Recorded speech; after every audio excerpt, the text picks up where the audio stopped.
you. Welcome back to what I have chosen to call a history of rock and roll in film and rock and roll. You may call it what you like.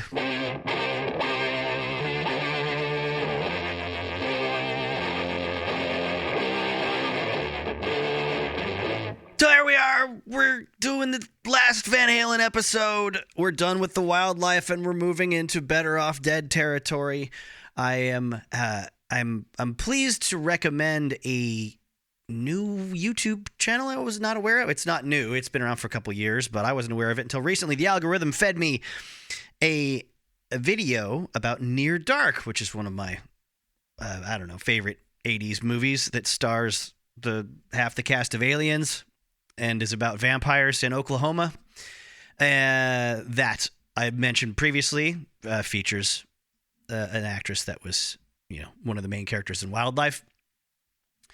The channel is headed up by a former coworker of mine from a previous job, Morgan Richter, who's got more than just 80s movie reviews on the channel, I think, but primarily that's what it is. It's called When Gen X Ruled the Multiplex, and all the videos seem to be very sort of they're a really nice blend of good editing, visuals bouncing back between her sort of authoritative info on the movie and her take on it, her review with footage from the movie, nothing that gives you whiplash, and she's a sane person who's not 21, so she speaks in a measured fashion with authority, and I appreciate that in this increasingly screaming at you and putting up awful thumbnails, new breed of YouTube that is being foisted on us via changes in the Google algorithm. Morgan and I used to work at a company that did some work on behalf of other companies and their websites, trying to do things to please the Google algorithm, and we're part of the problem and why the internet's terrible now. But we weren't alone. We didn't just do, it's what everyone was trying to do. Google made that a necessity. I won't get into any more boring details, but I have noticed. Have you noticed that the shitty clickbait YouTube stuff is getting worse? There used to be, about 5 years ago, like some sort of music history video on YouTube, right? It would just be maybe a 10, 15-minute video and like the top 10 things you didn't know about Van Halen's Diver Down. I'm just picking something, right? But it's always the top things you don't know about this movie, right? And you watch them, and inevitably, if you're like a lot of us, you're like, well, I actually did know all of these, or I knew most of these. But it's good. But it's okay, fine. It's for people that don't know this stuff, and good for them. They know. And it started to become. There's a horror channel I subscribed to for a short time, and even though I unsubscribed, it won't leave my feed.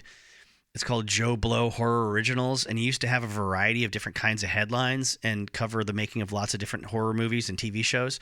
And now every single one of them is WTF happened to the making of this movie. It was a shit show. The shit show that was the making of, whatever thing that maybe was or was not, or nothing. Whatever happened to this person? Well, nothing. They kept working and they made a lot of good movies. Or what the fuck happened to the making of the, and like, it's just, everything has to be some sort of fake scandal that's not, really a part of the story. And now the newest trend I've seen, I'm not even talking about the horrible thumbnails, people just like pulling their hair out and looking like they're screaming at the camera for no good reason. Or they're constantly like shocked, like they look like they just opened the box with Gwyneth Paltrow's head in it from Seven.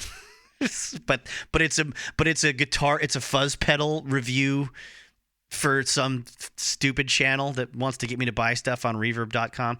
But it's not reverb.com because theirs are always very sedate and very quiet and very poised, thankfully. But the new trend I've seen for headlines is the thing they didn't tell you about. And I'm like, about what? And Justice for All by Metallica? What do you mean the stuff they didn't tell you? Nobody told you this. It's just accelerating. It's getting worse. It's the tech. It's the demands of the tech world accelerating how bad things are. And it's not gonna get better anytime soon. So the point of me setting that up was I was happy to come across Morgan's channel, and I found out a couple of extra details after I had recorded all the Better Off Dead content for this episode. There I go, using the word content again, like a slave, to the Google algorithm. That I wanted to punch in here since I'm done recording and editing everything. I had to add this in. The young woman who plays Monique, the romantic female concern in the film Better Off Dead, went on to be one of the princesses in Bill and Ted's Excellent Adventure, the first one. And the creepy guy, Ricky, with the glasses and the awkwardness that's pervin, all over Monique, actually went on to be one of the stars in the TV show I loved as a kid called Head of the Class, starring Howard Hessman and Robin Givens and redhead lady that went on to go out to have a brief affair with one of my favorite comedians, Doug Stanhope, and he writes about it in one of his books. She went to France for a film festival and never, ever saw her again. And one more, Lane's mother, that cooks all the weird stuff. She's the grown-up body person, brain person of the young gal in the original True Grit with John Wayne and Glenn Campbell. She's that sassy, pushy, young girl that brings all the all the great, the stuff that she did that makes the movie, basically, that makes that picture so much different than the typical John Wayne stuff. Now today, Van Halen wise, we're going all around the world and back. We are going to be covering a little more Sammy stuff, but also some stuff straight from Mike, some stuff straight from Al. We're going to encompass a lot more of the other voices, let's say. And to also balance that, we're going to do some hardcore Eddie stuff as well. And I'm going to talk about the making of Van Halen II. We're going to talk about the peak with David Lee Roth around the 84 era quite a bit in a couple of different places and what's going on behind the scenes and in front of the scenes when we get to the MTV contest stuff. I think you'll enjoy that. But also the uncomfortable transition from Fair Warning to Diver Down into 1984.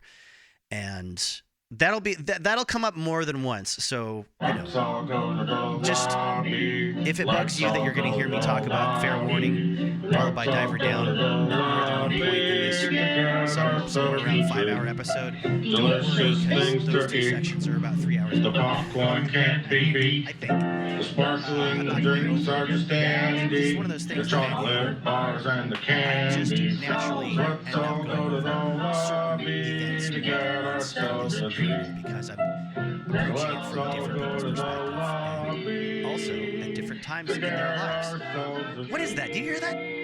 Most people listening understand that was kind of a focus of last episode and previous ones of like, what's Van Halen history like when you hear it from Eddie in 1990 versus when you hear it from Eddie in 1984 versus when you hear from Eddie in 2004, or someone else in the Sammy Hagar's take on the early days of Van Halen after he's already out of the band. What does he have to say about it? Yeah, okay, let's compare that to what David Lee Roth says about those years, and let's compare that to what you heard it if you listened to the last episode. So there's a lot here today, Van Halen wise. I hope you'll be pleased with all of it. I hope you have a great time. Hey, knock it off. Revisiting amazing times in rock besides just amazing times in Van Halen's career, and amazing time in Hollywood when a low-budget movie like Better Off Dead could have a big enough budget to have a bunch of creativity in it and still piss off its main actor, its star John Cusack when he saw it on the premiere. All the information I find out is kind of revisionist, but there are enough sources from that harken back to the original days that say no, John Cusack was pissed at Savage Steve Holland. We'll get into more of that later, but he's definitely on the record at the time that it came out. Or not on the. He was in Steve Holland's face about how shocked he was at the kind of movie that was eventually put out with him in it, and he felt like a fool for starring in it. And as Morgan Richter herself points out in her review in retrospective on Better Off Dead, he read the whole script and he acted in the thing. What did he think was? How did he not know how wacky this was going to be, and how wild and strange and out of the ordinary, and not for a normal everyday mainstream audience this was going to be? What right did he really have to be this like shocked and outraged about it? And then every source I find nowadays, thanks to the evil work of SEO purveyors and myself and Morgan and millions of other people in thousands of other agencies over the years, and music and movie review websites just being content factories, there's just a million repurposed quotes of John Cusack's words from an old Nerdist podcast saying, "No, I didn't really think it was that bad," or I'd hate for everyone to think that I had a bad opinion of it nowadays. I think it's a great movie and I'm glad people like it. But I just didn't want to talk about it. I wanted to move on to the next, because he went straight into making another movie, and he refused to talk about Better Off Dead when he was promoting that next movie. Details to come.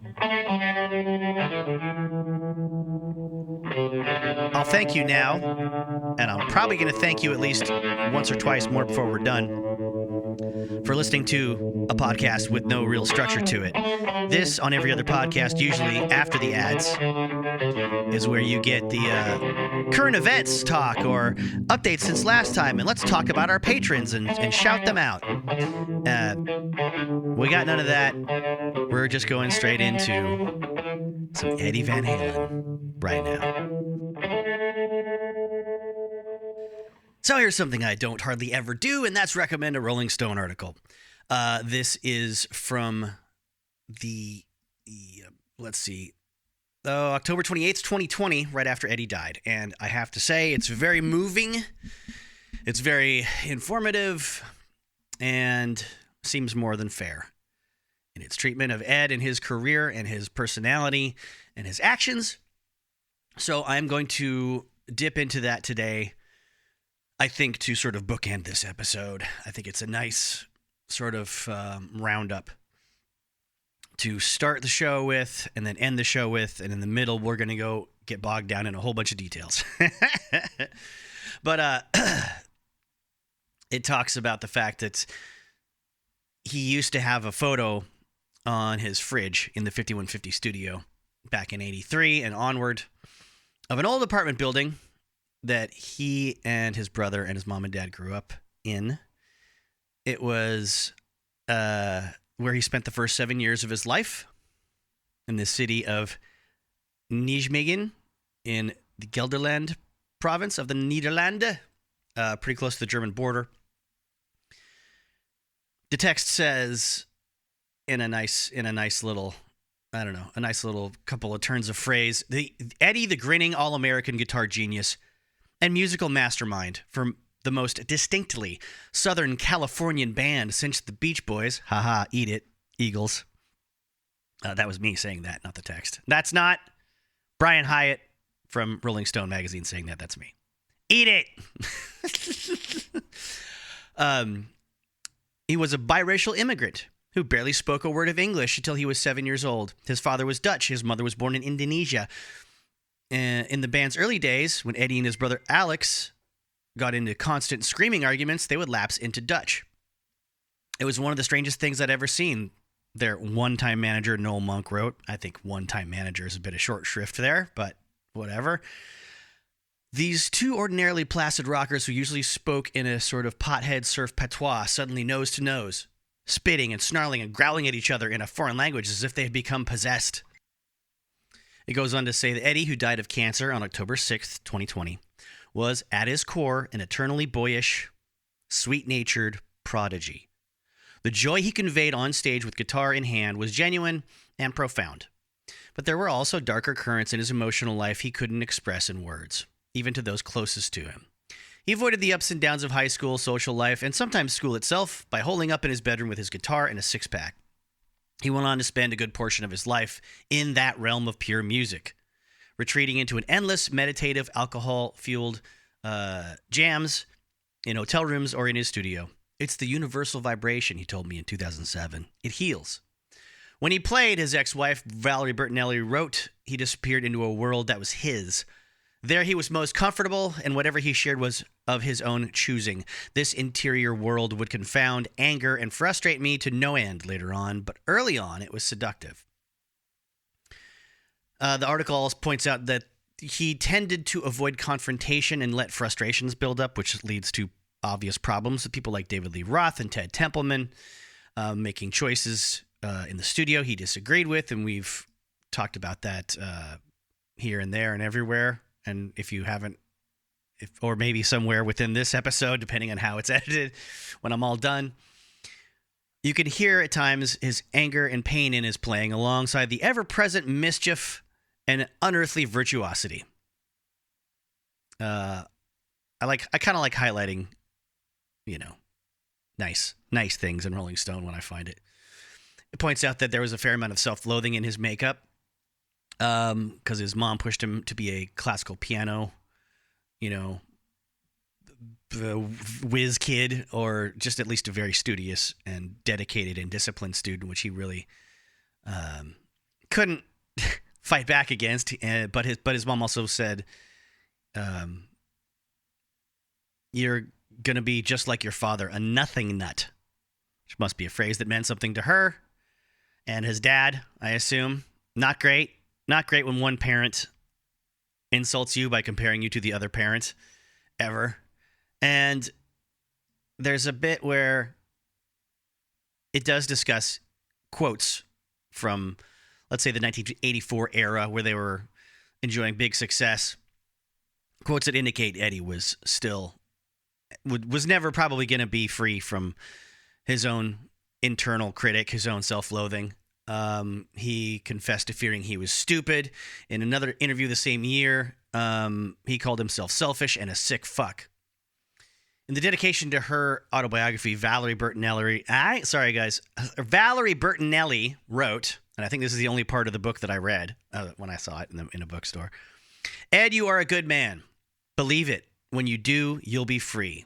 That's got to be tough to be married and have a family with somebody that will never come around to seeing themselves the way you see them, I think.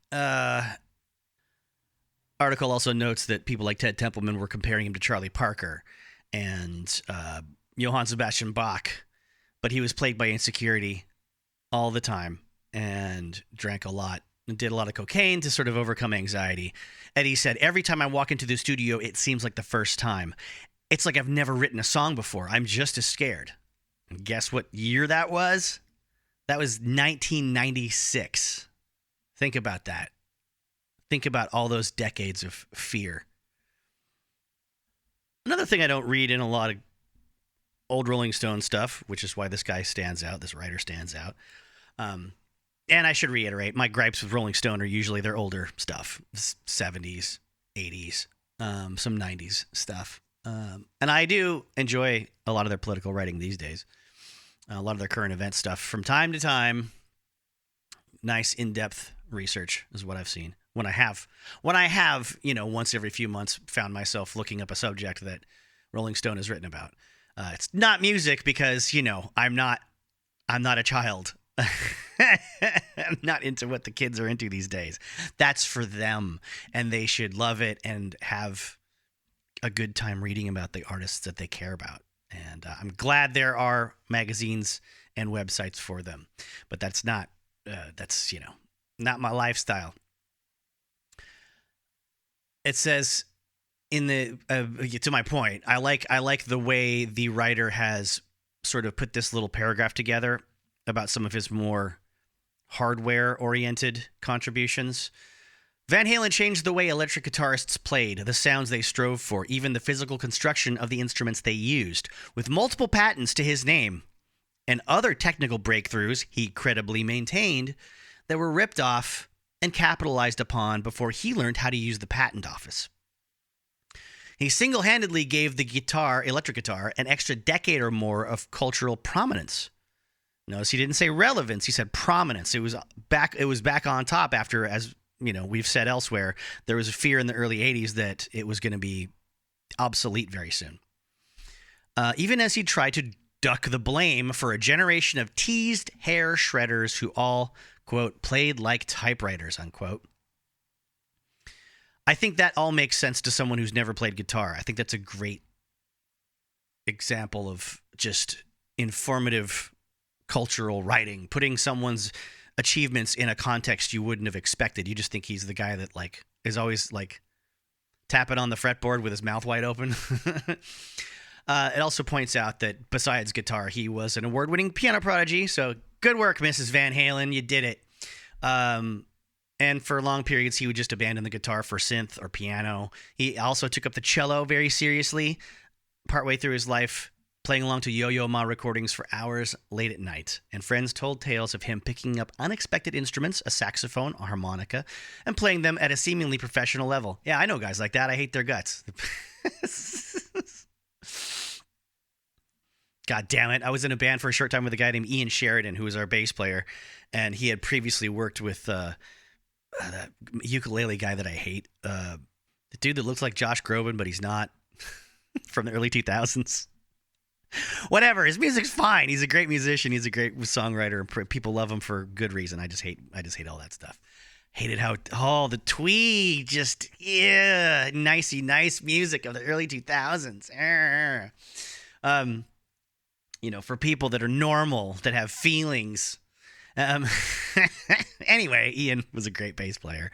And it turns out a great recording engineer and unfortunately for my ego, a great saxophone player, because I brought my saxophone to practice one day to do it on we were doing a Led Zeppelin cover, I think. It was going to do Black Dog, and I wanted to play on the riff on saxophone instead of guitar for something different. And I was like, oh, cool, can I see? He picks it up and just fucking starts wailing on it. I haven't touched it in like 5 years, and I just felt like scum. Like this is the first instrument I ever seriously played as a kid, and I loved the saxophone.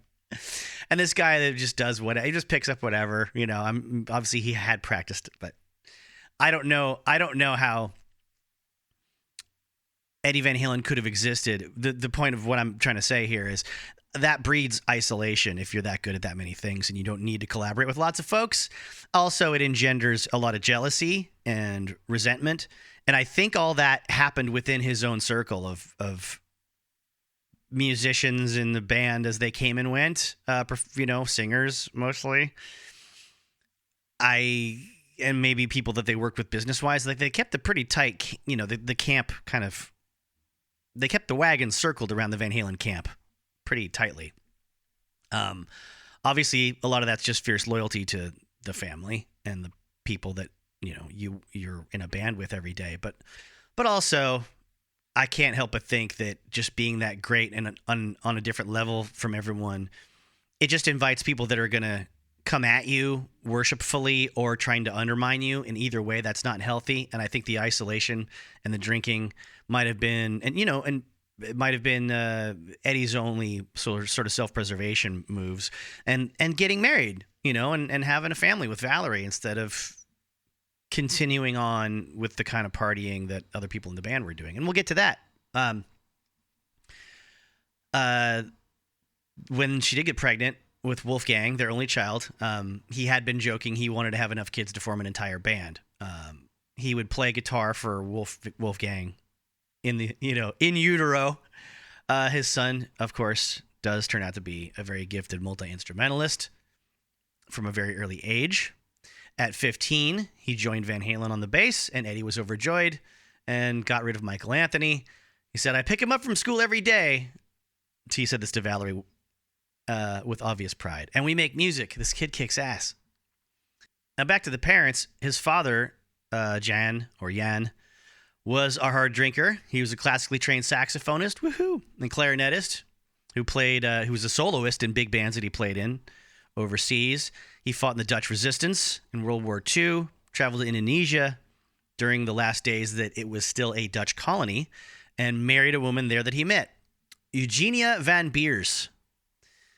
She and her husband returned to the Nederlanden to start a family. I guess there was a lot of racism towards her that they had to deal with, and his career was picking up music-wise at that time, but Eddie says his mom was a second-class citizen because she was Indonesian. They had 75 guilders and a piano to their name. I guess they took the piano with them on a 9-day boat journey to America. They were already in their 40s at this time, and Eddie and Alex were like 7 and probably 9 or 10, somewhere around there, I suppose. So Jan pays his way for his family by playing in the band on the boat. This is how much value musicians used to have at one time in our society. They also got to eat at the captain's table for dinner, according to Eddie, because of that. They landed in New York, got on a train, came to Pasadena, California. His mom would clean houses to make money. His dad would walk 6 miles a day to and from work to wash dishes in a hospital. There was no market for big band musicians at that time in that area. He starts, their dad starts a polka band. And of course, this is where Alex starts to sort of substitute for their drummer from time to time, get a little experience, eventually bring in Eddie with him to play some tunes during the intermissions where the polka band's taking a break. Eddie talked about how he couldn't speak English, so he'd get his ass kicked a lot at school. He said, all my friends were black. And they stuck up for me because he was if you're white, the fucking racist, xenophobic white kids will still pick on you because you don't speak English. Remember that. Remember to tell your kids that you don't get a free pass. Even if you look the way those people think you're supposed to look, they'll still find something to whoop your ass for. Once the circle gets small enough, once the amount of black kids they can push around gets small enough, they're going to come after you if you have a weird, accent or don't speak the right language that they want you to. Could be the black kids are a little too big for those racist Pasadena white boys to push around. I don't know. I don't know the racial demographics of that particular school system. I mean, at that time. I mean, now I know all that information because I've stolen the identities of many, many people that work in that school district, and I'm trying to sell it online for, I don't know, maybe some NFTs or something. Are those still a thing? Some Bitcoin? I don't know. I need money, folks. Consider giving at the PayPal link so I don't have to make money stealing people's identities. It's in the description. Consider joining the Patreon for a few bucks a month and get hours and hours of extra rock and roll history right in your ear twice a month.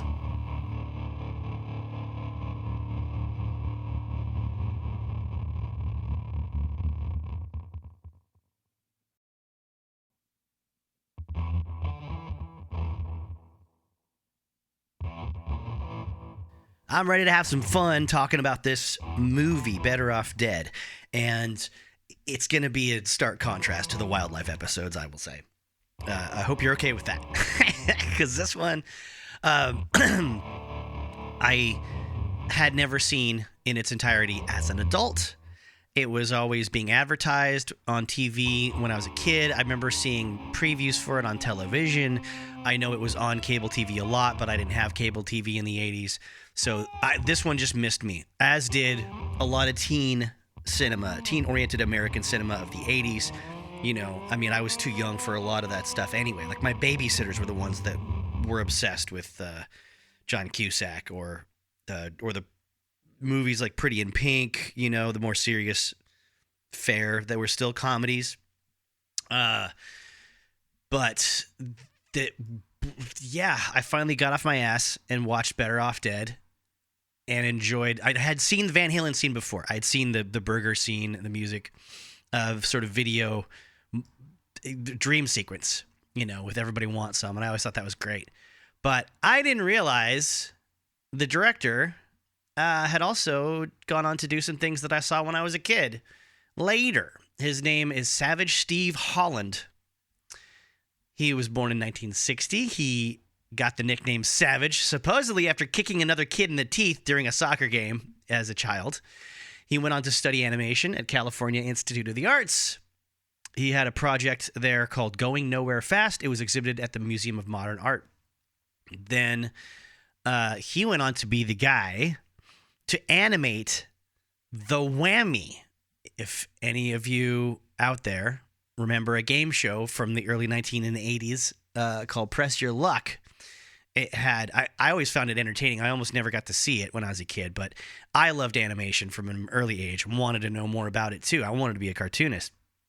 So all this stuff is, I think, wonderful for me to learn more about in the history. And this game show was not like other game shows in that it seemed like it wasn't as stuffy as all the other adult stuff that were just about standing there in a suit and figuring out puzzles. This one had a very...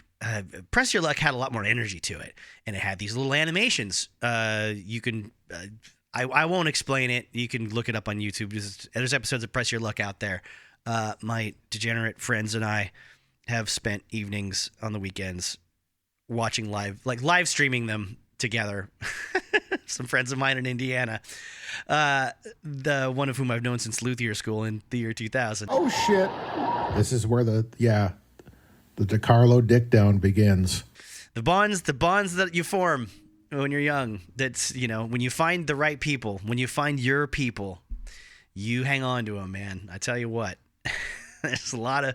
I couldn't give two shits about most people I went to high school with or college. I tried to go to college. Anyway, that's my life story. That's not what we're here to talk about. I've got a core group of adult friends that I knew from my community college days too, because they also were my people. They're weirdos that were at least not too self-destructive like other weirdos.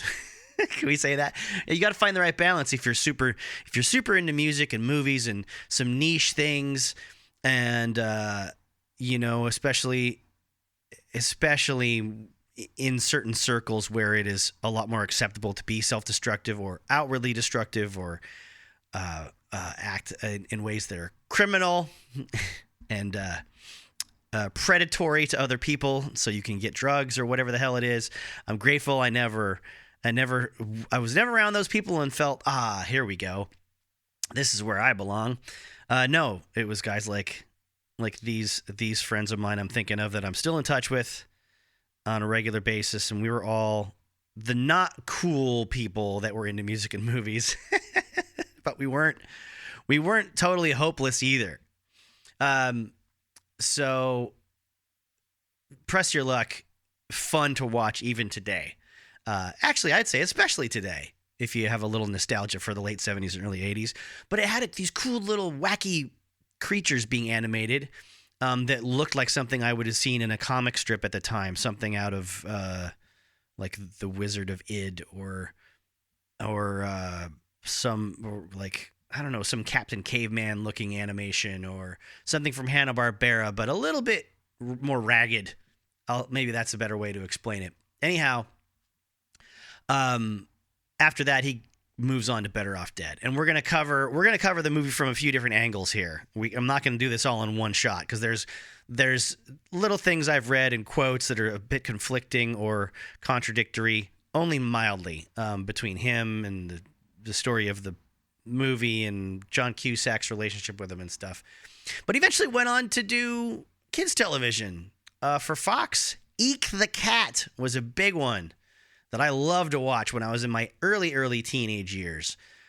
He also was one of those people in the 80s that would routinely hire Curtis Armstrong, who most people would know as Booger from Revenge of the Nerds, the Revenge of the Nerds series of films. And I think he's one of those, he has to be the kid named Snot on Family Guy, right? Like that has to be him. Also, he would usually work with E.G. Daily when he could. Also, Bobcat Goldthwait. And he had Elizabeth Daily and Bobcat both as voiceover actors in Eek the Cat in the early 1990s, which I think is awesome. Again, she keeps popping up. I just, I can't, I got to find a way to interview her someday, right? There's got to be. I mean, she's done so much cool shit. Okay, we got to make this podcast bigger so that she won't turn me down, though, everybody. So please share the podcast. But Steve Holland goes on to do a bunch more kids programming that I'm not aware of, or I'm not familiar with, is what I mean to say. Out of Jimmy's Head, Ned's Declassified School Survival Guide, Unfabulous, Zoe 101, Phil of the Future, Lizzie McGuire, Even Stevens, VIP, Honey, I Shrunk the Kids, the TV show, Shasta McNasty, Encyclopedia Brown, and New Adventures of Beans Baxter. And the Nick Cannon show he produced episodes of, apparently, as well. He also made a bit of a big screen comeback with something called Ratco, the Dictator's Son, and Legally Blondes, plural. So he has this transformative moment when he's 11 years old, not when he kicks somebody in the teeth. He had a birthday party, and he says nobody came to it except for this drunk clown. So people, when he got to Cal Arts, would remark that he seemed to be sad all the time. The lyrics to the song Paranoid. I am frowning all the time. And he said, I pinned it on that birthday party. That was a first world problem. And I think what he's saying here is the key to the kind of humor in Better Off Dead that I don't see enough of.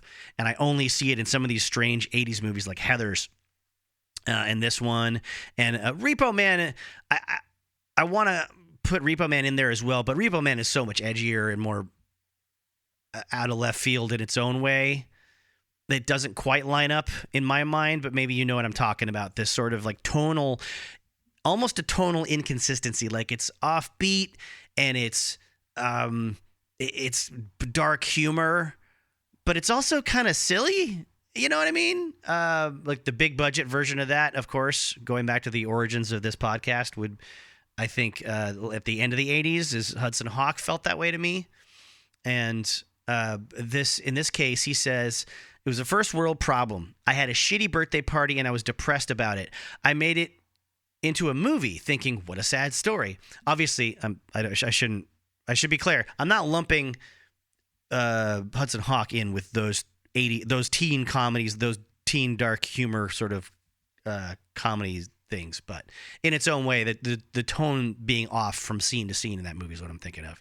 These are more, like he says, suburban, first world issues, and I think that lends itself to the pettiness of the problems that these young people are having that really shouldn't be make or break, but because of the strangeness of the film itself, they are amplified, right? It is life or death in Heathers. It is life or death in Better Off Dead.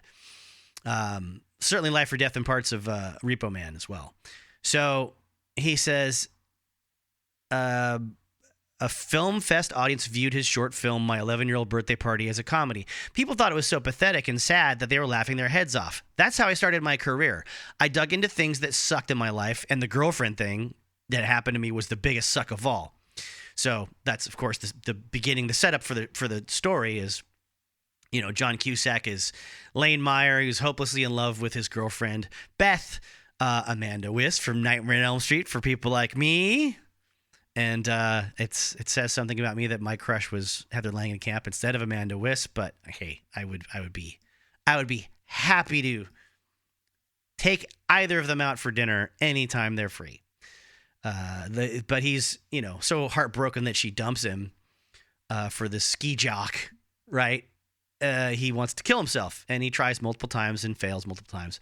It's also, I guess, some of the darkness of this movie was also inspired by Harold and Maude from 1971, he says.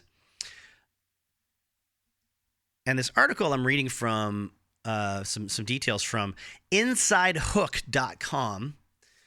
I will try to remember to put a link in the description if you want to check it out.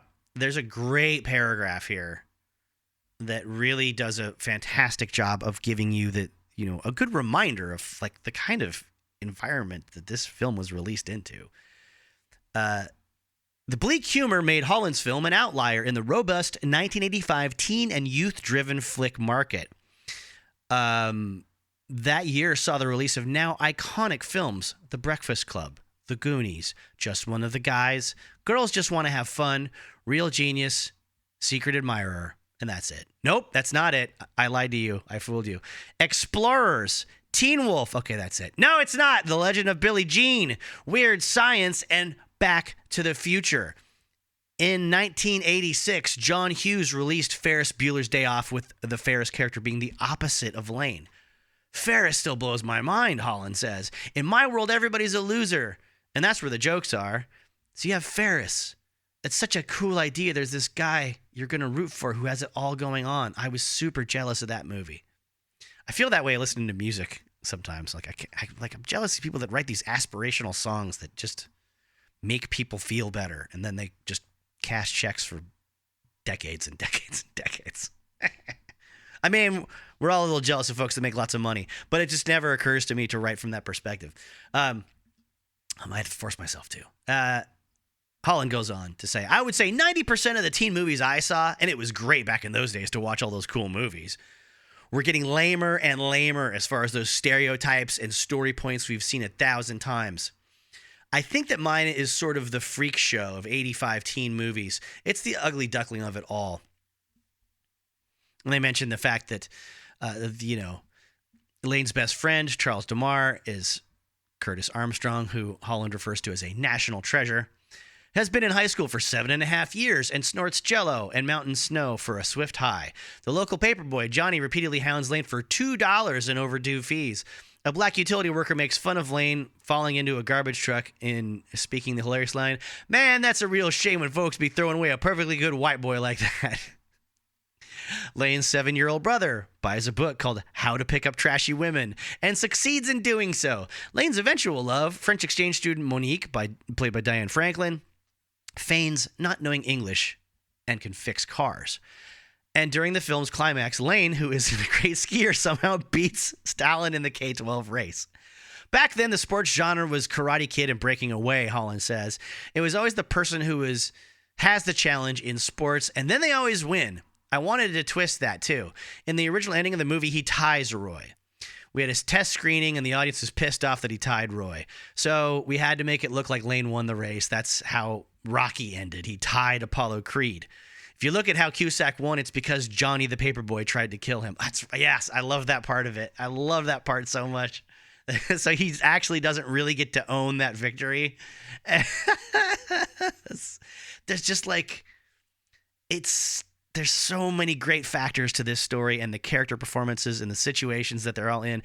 I didn't have 30 seconds to catch my breath or stop thinking about how funny this movie was. I just appreciated it so much that it really cared. It really made sure you didn't get bored all the way through it. It was so fantastic. God damn. Well, of course, it had a budget of $3 million and it grossed $10.3 million at the box office. And in those days, that was considered a failure by the studios. Can you imagine that now?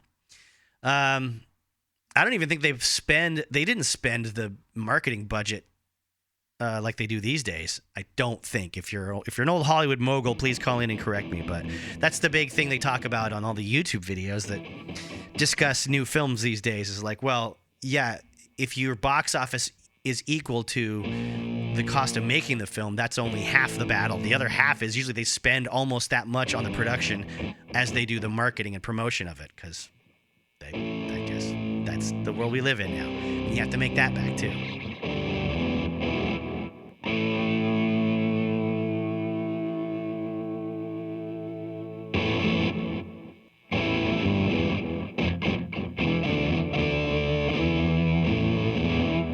Let's do some more quotes straight from Eddie. This chunk is going to cover roughly the period from Van Halen 2 through Women and Children First, Diver Down, that sort of era. And this interview is again from Eruption.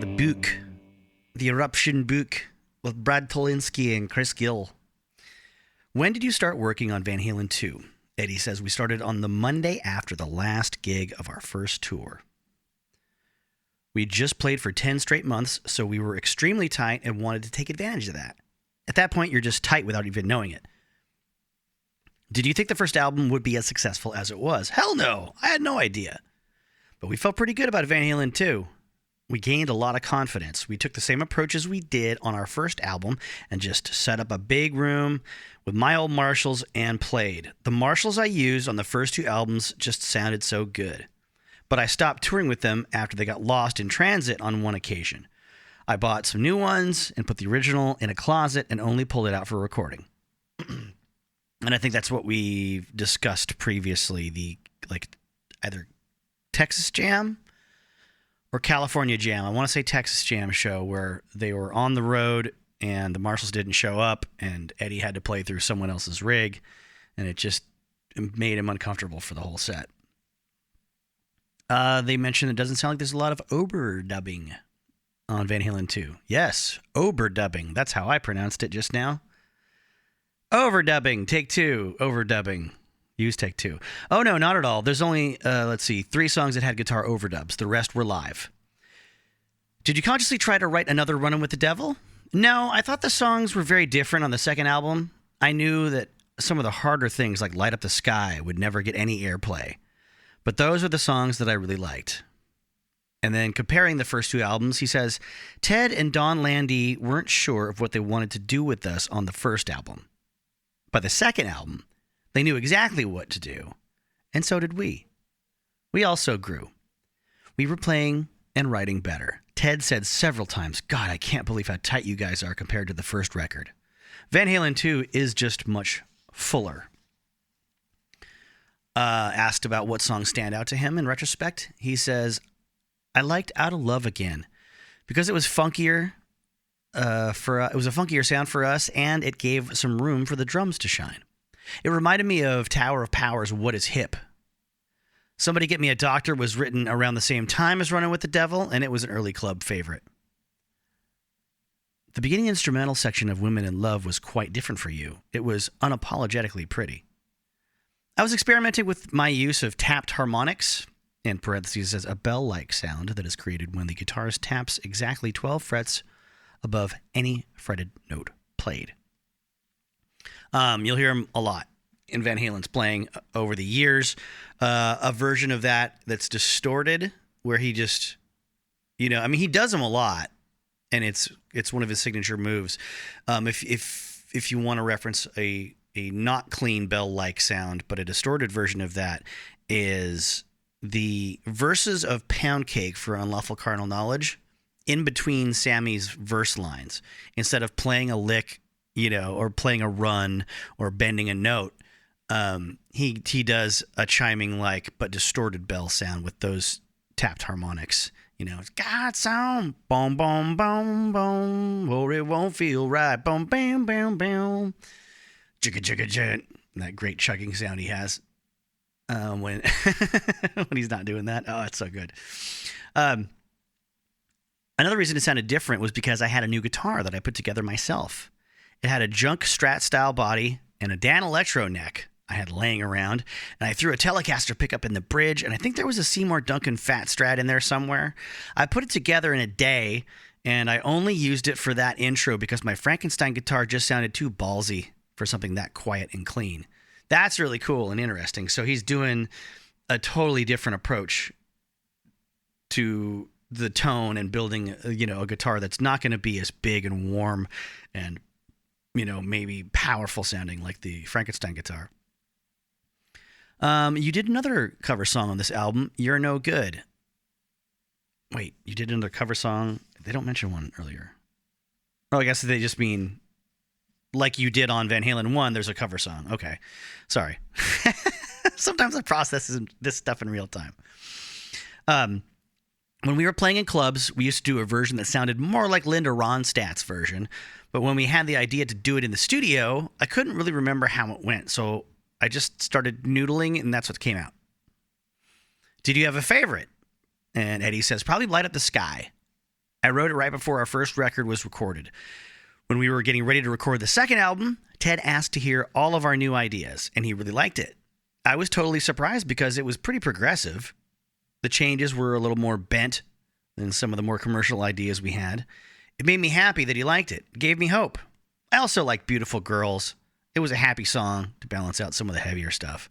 I hate when albums are happy or heavy all the way through.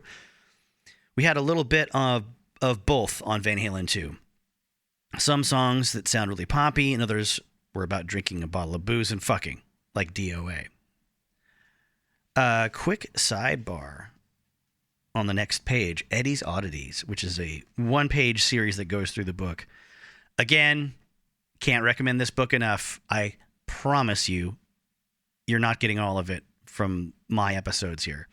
I'm reading snippets compared to what's available in the text of this tome. Guitar, homemade black and white guitar, Rude, I guess is the name of it, used on the Fair Warning tour. Quotes, when I installed my first Floyd Rose locking system, I liked the Floyd, but I thought the tailpiece made the guitar's tone sound thin. So I came up with the idea of installing my next Floyd system in a much thicker body, figuring the tone would improve. I had Lynn Ellsworth of Boogie Bodies make me a mahogany body that was 2 inches thick, like a Les Paul. I was just experimenting to see what it would sound like. It sounded a lot better, and I played it for a while on the Fair Warning tour. That's the one you see here, and then there's a black and white image of it. It's maple neck, black and white stripes, but not the traditional old school ones. So some of them are a little different looking. There's like some arrows, and definitely a Floyd Rose bridge, and the bridge pickup is a zebra coil humbucker. Let's see, it says, I built a similar guitar around the same time. I put circles and stripes on the finish and used it in the live performance video for Unchained. I later added extra layers of red, yellow, and green paint to it, but I ended up giving it away because it wasn't really one of my favorites. I like this one a lot better. Even though it's big and chunky, it's a beast. So back to the interview. Were you satisfied with your playing? Definitely. There were a lot of cool guitar tricks on it, but they were more subtle than on the first record. When 2 came out, most people weren't even sure whether some of the sounds were being made with a guitar, like the tapped harmonics on Women in Love and Dance the Night Away. That gave me a lot of satisfaction. Tricks that surprised people when they found out it was a guitar. Was the recording process similar on Women and Children First? It seemed like it took a lot longer because we were renegotiating our contract with Warner, but we did most of the instrumental tracks in 4 days, except for the acoustic song, Could This Be Magic?, which we did at the very end. All the vocal tracks and harmonies were knocked out in 4 days the following week as well. And when asked about his decision to play electric piano on And the Cradle Will Rock, he says, we were in the middle of a tour and I was trying to decide what we were going to do different on the next record. One day I found this Wurlitzer electric piano and took it back on the bus with us.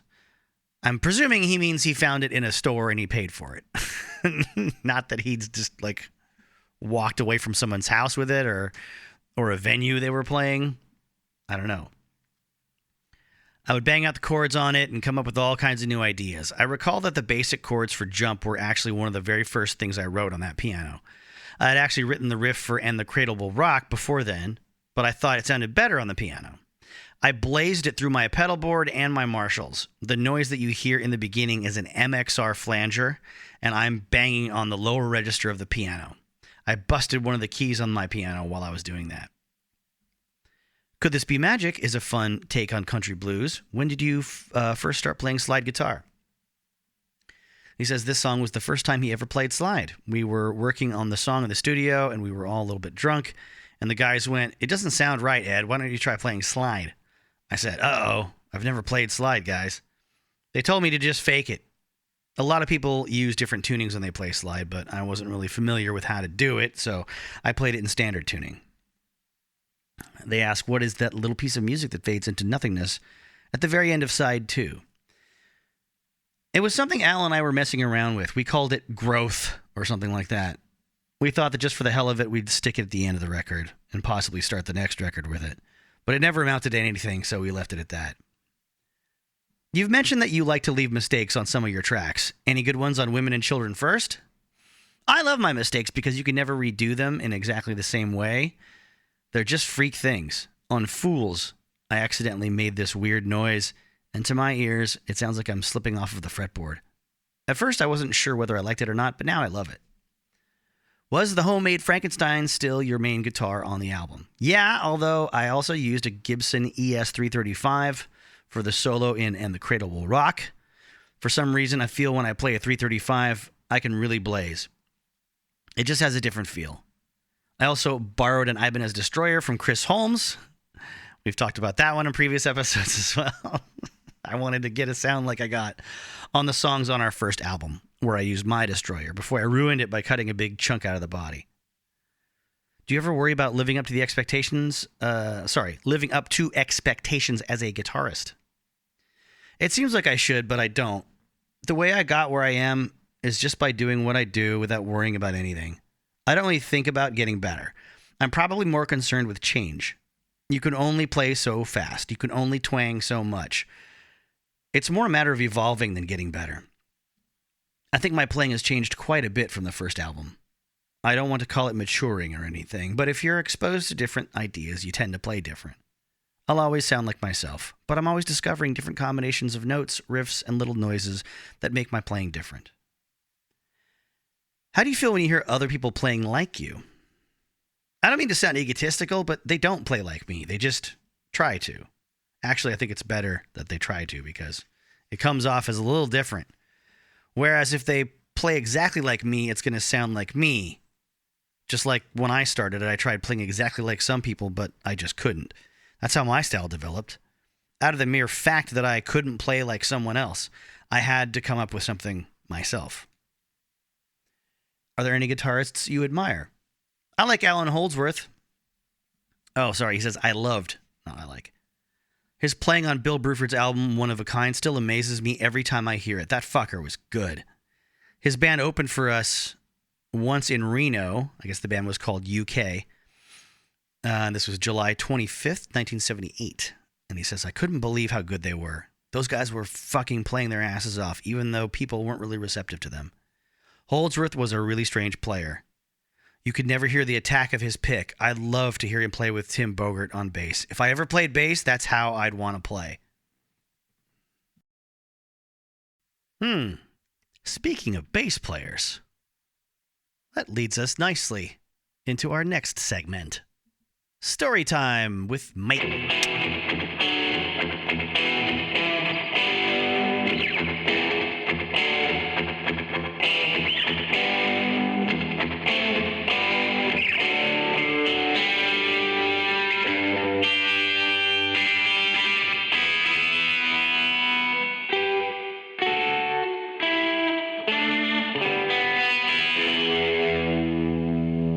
Now, the most underrepresented voice so far, probably Alex Van Halen, and I think that's just going to have to be the case for this series on Van Halen. What can I do? If you cared enough, you would probably own all the Modern Drummer magazines that he was ever interviewed in, and you've probably read every single thing he's ever said, because he doesn't try to get in the spotlight or speak for himself or anybody else, hardly ever. So I'm going to do a service to the second least represented voice in this whole saga so far, which is Michael Anthony, and in a very ironic way by reading out of Sammy Hagar's book, because he wrote the foreword for it, and that's probably the longest sustained narrative from Michael's point of view that I've found so far in all the research I've done. So, forward by Michael Anthony from Red, My Uncensored Life in Rock. He says, I first saw the Van Halen brothers play when I was going to Arcadia High School on the eastern edge of Los Angeles. It was during a student fair held on the football field, and the band was called Mammoth. It was just Eddie Van Halen on guitar, his brother Alex Van Halen on drums, and a guy named Mark Stone playing bass. Eddie did all the vocals. They played Cream, Grand Funk Railroad, and The Who. Eddie nailed every single note of every song, exactly like the records. After high school, I belonged to a band called Snake. Pretty original name, I know. We opened a show for Van Halen at Pasadena High School. Now they had a vocalist. I remember sitting around the parking lot after the gig, talking with Eddie. Fast forward to my second year at Pasadena City College, And through a mutual friend, I got hooked up with the Van Halen brothers again. They wanted to get rid of their bass player, and they asked me to come and jam with the two of them. That's when they asked me to join the band. We played everywhere that we could. These guys were serious about working hard and taking the band somewhere. We did parties, clubs, you name it. Anywhere that the gas money would take us. After playing all night, I'd basically sleep in my car when I was supposed to be in class. I was getting ready to make the choice, school or the band, when my dad kicked me out of the house. The Van Halen brothers were just normal guys. We all partied a lot, and being brothers, they fought a lot. They would always hug and make up later, but they would get into these disagreements, and we'd have to pull them apart. Didn't matter where. They'd start pounding on each other. But before long, they'd be crying and hugging, saying, "I love you, man." Those two had a connection, not just as brotherly, but musically too.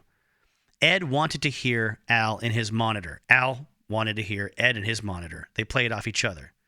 Before Sammy showed up, we were all pretty devastated. It looked like the band had possibly come to the end after Roth left. When we'd first signed with Warner Brothers, friends in the business told us that 5 years was a good lifespan for a rock group. We figured we may have had our run. The label wasn't very enthusiastic either. They didn't even want us to continue to call the band Van Halen. Eddie and Al didn't know what to do. They tossed around names of singers, and we did have a couple of unknown guys come in and sing with us because we thought that bringing in somebody already known would change the dynamic of the band. That didn't work, and nobody knew what to do until Claudio Zampoli, Eddie's car mechanic, suggested that he call Sammy.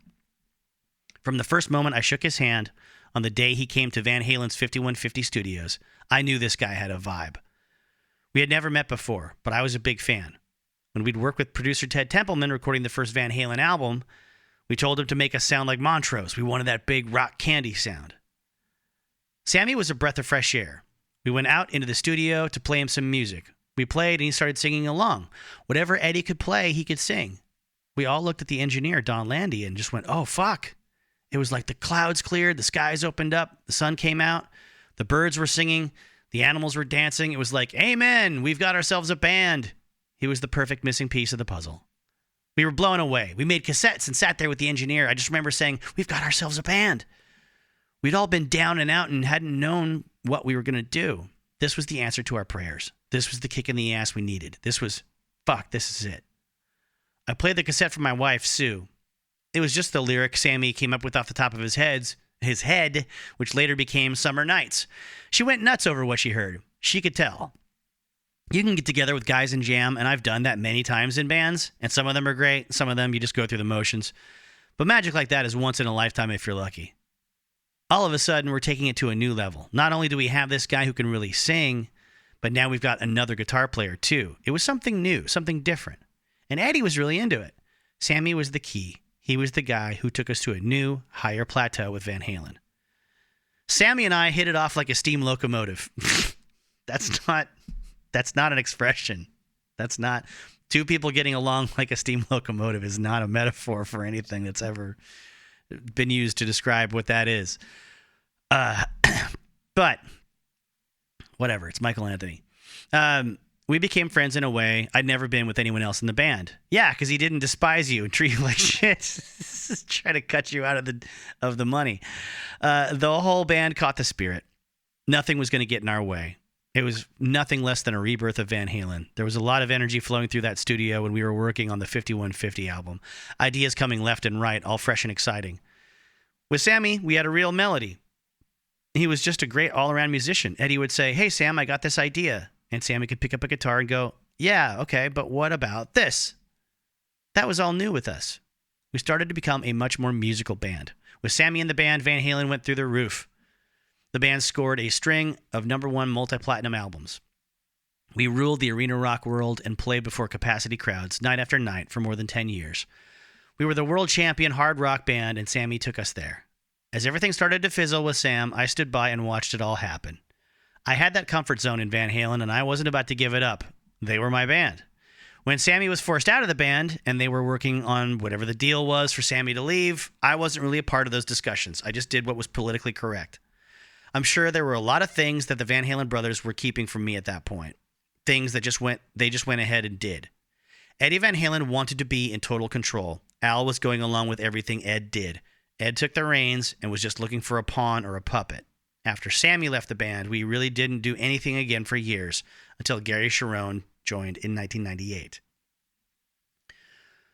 With Sammy, when Sammy went out on the road with Roth, they thought it was a carnival. Eddie made it clear that he didn't want me to go out with them. I had jammed on some shows before with Sammy, and he wasn't pleased about that. But I was just the bass player. My last name's not Van Halen.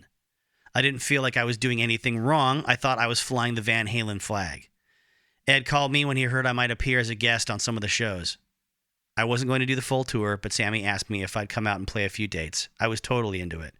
I remember Ed saying, "You're not going to be a part of that circus, are you?" When the idea of a Van Halen reunion tour did come up, I wasn't in any of those discussions either. I do know that Eddie didn't want me to be a part of it. I was the traitor because I went over to Sam's camp. He couldn't understand why I couldn't sit home and do nothing until he decided we were going to do something. He wanted to put me on salary, and eventually Sammy, Alex, and even our manager gave us some of their percentage to get me something like 13%. It wasn't like I needed the money. The only reason I did that tour was because Sammy was doing it. To do that tour, I signed away pretty much any future rights I might have had to anything with Van Halen. If Sammy wasn't there, I wouldn't have even considered it because by then I felt like an outsider to the brothers. Somehow, I played the shows. Some nights Eddie would hug me and go, "Mike's back. You're playing so good, man." Other nights on stage, he'd look at me like he was looking right through me, like I wasn't even there. I spent a lot of time keeping my eyes on Alex during those shows, just trying to keep it together. Eddie would say to me, "Look at me," all the time. During rehearsals, Ed would question me about changes in some of the songs. I'd have to change what I played, knowing it was the way it went. The first few rehearsals, Eddie didn't even show up. Alex and I were jamming to all the keyboard songs because we had that on tape. Sam would come in and sing. Everything was sounding good. Then Ed would come in and change it all around. I saw Eddie doing an interview, and he actually showed the guy where he marked the neck of his guitar so that he would know where to come in. How we held that together for as many shows as we did, I'll never know. We'd meet up at soundcheck mid-afternoon on our way downstairs at the hotel. Eddie would get in the elevator, ripped up jeans, no shirt, bottle of wine in his hand. That's where it would start, and he'd take it right through the evening. At the last show on that tour, Eddie came walking in backstage, and he had drawn all over his face and chest with a Sharpie pen. Alex made him wash his face before he went on stage. But the guy was a total fucking wreck. After what happened during the show, I did not even want to fly on the same plane with him. I didn't say goodbye after the show. I never spoke to Eddie Van Halen again. I found out he replaced me in the band with his son, Wolfie, the same time everybody else did, when he gave his big press conference. After they fired Sammy, I didn't talk with Sam for a long time. Van Halen was my band, and I stayed with them. I might have made a couple of comments about Sammy in the press, about his work, but for the most part, I was going along with the brothers. I never slammed Sammy. We had been friends. We were friends right up until when he was fired. After that, if those guys found out that I even spoke to Sammy, that would have been it for me. It was my wife who encouraged me to go out and play with Sam again. She saw how miserable I was sitting around the house. It was the best therapy I could have had because I was paranoid about my playing. I might have quit playing bass altogether. After what I went through with those brothers, hell, I was paranoid about everything. When Sammy and I started talking again, we reconnected on a human level. Not really anything that had to do with music. We became even better friends. He helped me out through a couple of rough times. It wasn't just about the music anymore between me and Sammy. We became good friends just for the sake of being friends. He is the most upbeat, positive guy in the world. He loves life. He only happens to be a singer and play music too. And another thing, he's no bullshitter. If Sammy says it happened, it did. There's nobody else anywhere like him. I don't know how to put it. Sam is one crazy motherfucker. But I mean that in only the best possible way. Michael Anthony, December 2010.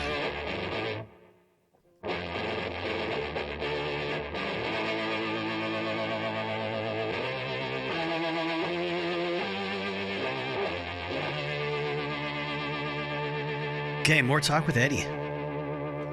It says, Fair Warning was the first album where you used the studio in a more sophisticated way. It was the first time I did a lot of overdubbing, and I was pretty happy with the results. I'm not unhappy with any solos I did on that record. I liked them all. Fair Warning was the total opposite of Diver Down and the 3 albums that came before it. I wrote most of the songs in the studio. All I had were basic ideas. When we came off tour, everyone asked, What do you got, Eddie? I showed them my basic ideas, and we went from there. I came up with everything on it within 2 weeks. When we were done, I weighed only 125 pounds. I lost a lot of weight and a lot of sleep because I knew it had to be done. Which solos on the album do you like the most? Sinner's Swing was spontaneous. That was a first take. It sounds like falling down a flight of stairs.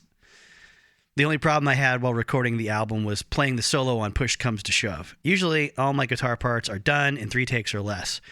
It took me 10 takes to nail that one, but it was worth the effort. It's one of my favorites. I don't like to overdub for the sake of laying an extra guitar on a track. I see no purpose in overdubbing just to double something. My attitude is if you can't do it with one guitar, why even bother? But that doesn't mean I won't overdub if the song needs it, like on Push Comes to Shove. I've got a distorted guitar and a clean guitar playing off each other, like a counter melody to what I'm playing on the basic guitar track. And when asked about the technique he uses at the beginning of Mean Street, he says, I tapped on the 12th fret of the low E and the 12th fret of the high E and muffled both with my left hand down by the nut. I applied to guitar what bass players do when they slap, but it's not like I studied it or anything. He also mentions he came up with 99.9% of the music, and Dave wrote 99.9% of the lyrics and vocal melodies on it. The truth is, I don't think he sings as well as I played. Like always, we went back into the studio pretty quickly after a tour. Dave took his 2 weeks off while I worked my ass off getting some ideas together. When he came back, it was the typical, what do you got, Eddie? And I had pretty much most of the basic ideas for everything. But I love it. It's my life. I really shouldn't complain. At least Dave pulled his weight. Mike didn't. Jesus, Eddie. He didn't really ever do anything. He had 0 input whatsoever, period. But he remodeled his whole house and bought himself a turbo Carrera off the money he made off of us. Whatever. I never even listened to his bass when we recorded. Jeez, Eddie. Goddamn. He says, I'll tell you the honest to God fucking truth that since day one, I never liked Mike's sound, and most of the time, I could never hear him. All I had on my monitors when we played live was Al's drums. A little bit of Dave's vocals, a little bit of mine, and a little bit of Mike's vocals. But all I hear is myself and my brother. In the studio, it's the same.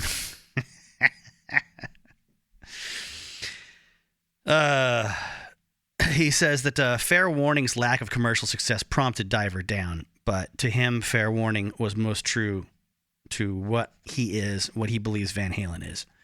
We're a hard rock band, and we're an album band. We were lucky to enter the charts anywhere. Ted and Warner Brothers wanted singles, but there were no singles on Fair Warning. It wasn't a commercial flop, but it wasn't exactly a commercial success either.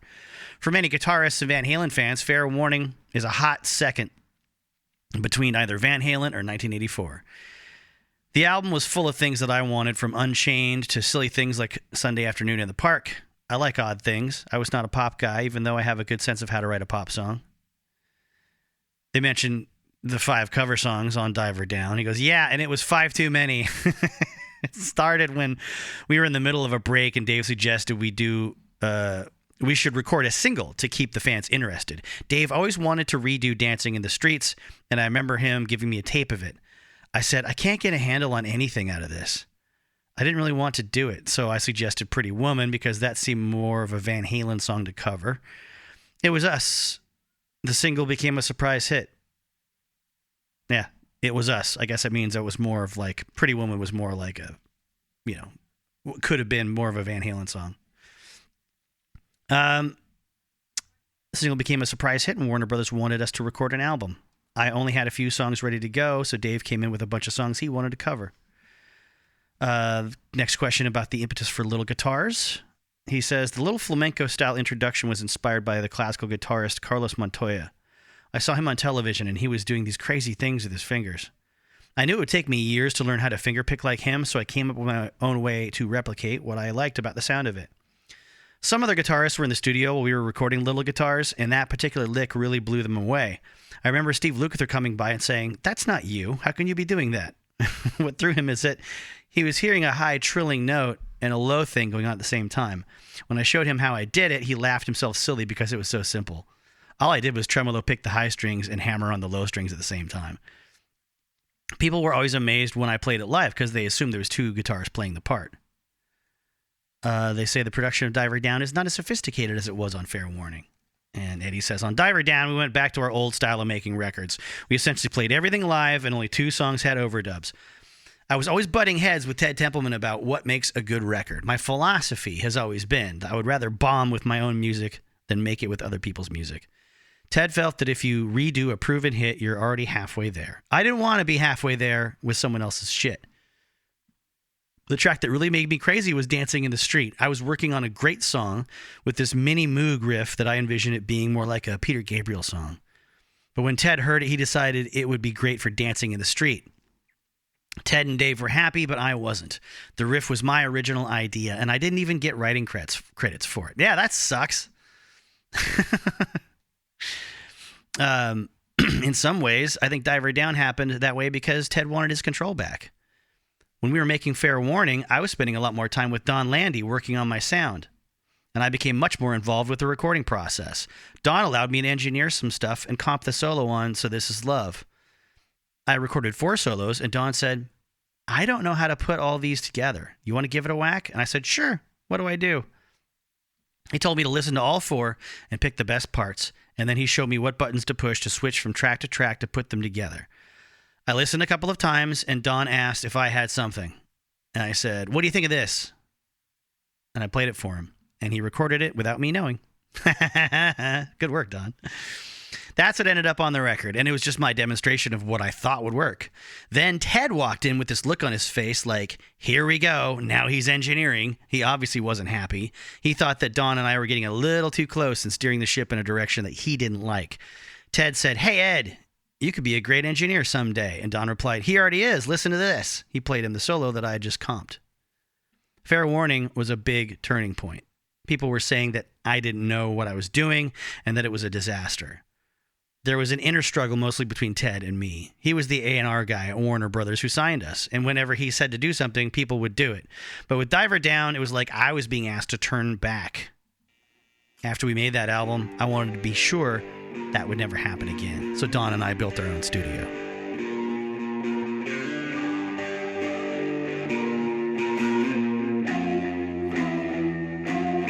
And a hearty welcome to our drive-in theater. We have a wonderful evening's entertainment lined up for you, one that will provide several hours of pleasurable relaxation and diversion for you and your family. Did you fail to dress up for tonight's show? No tie, an old shirt and slacks, a house dress? Well, don't give it a thought. We're glad you came as you are. We just want you to enjoy yourselves.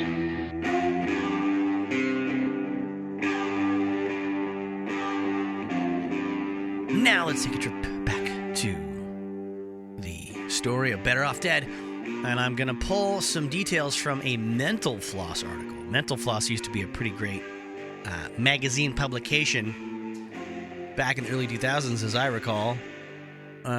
This article is from, well, how late is it? Yeah, 2022, April. 12 better facts about Better Off Dead.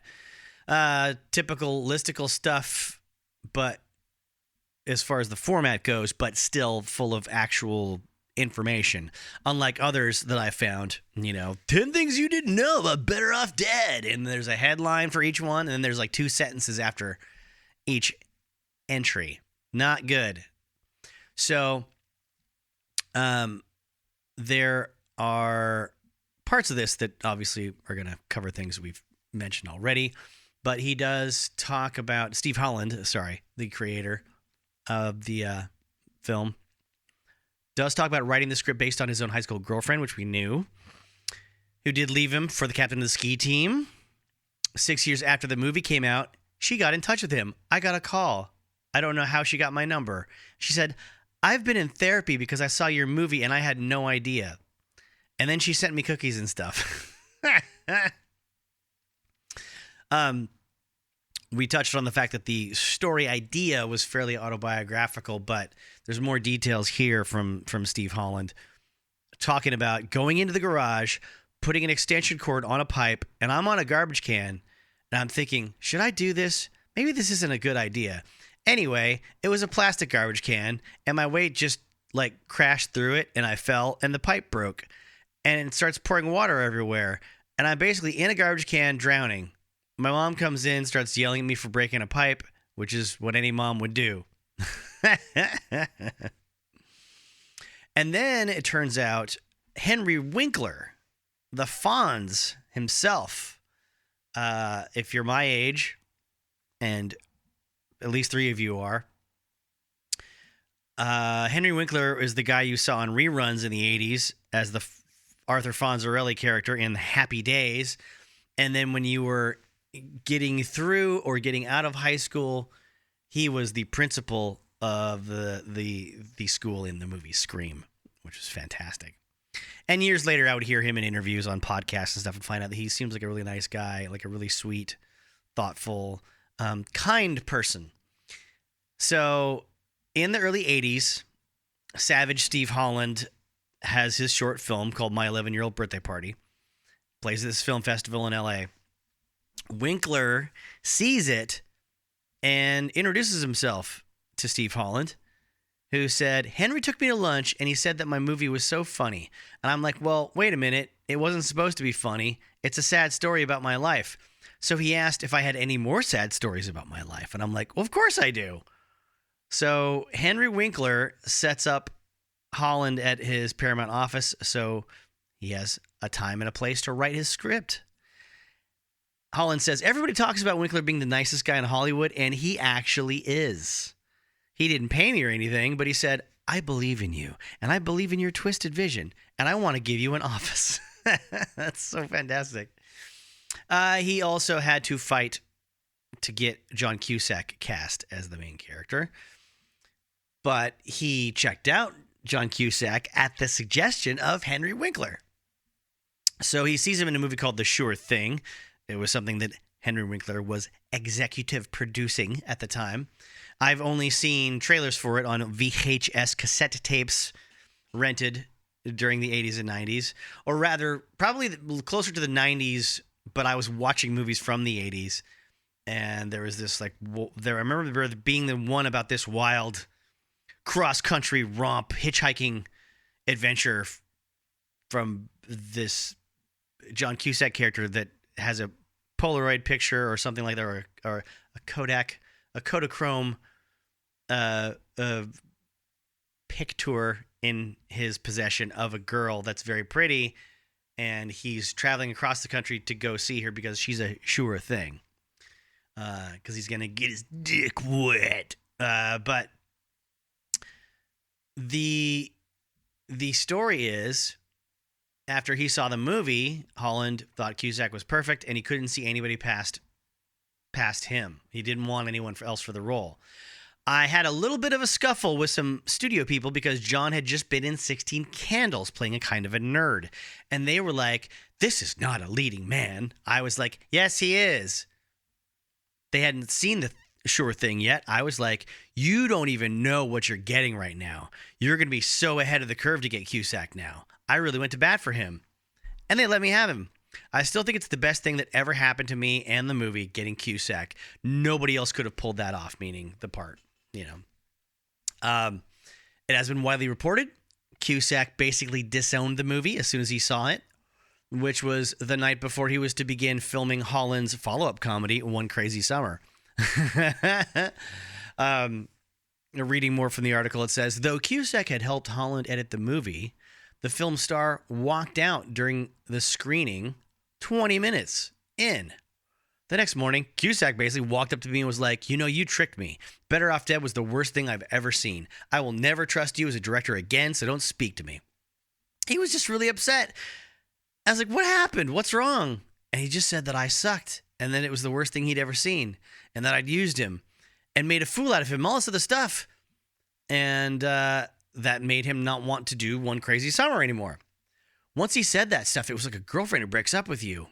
You can't fight with her. It's like everything's so great, and then they say, I hate you, out of nowhere. There's really no argument you can have. I had my heart broken. That was the second time my heart was broken since the girl that Better Off Dead was about, honest to God.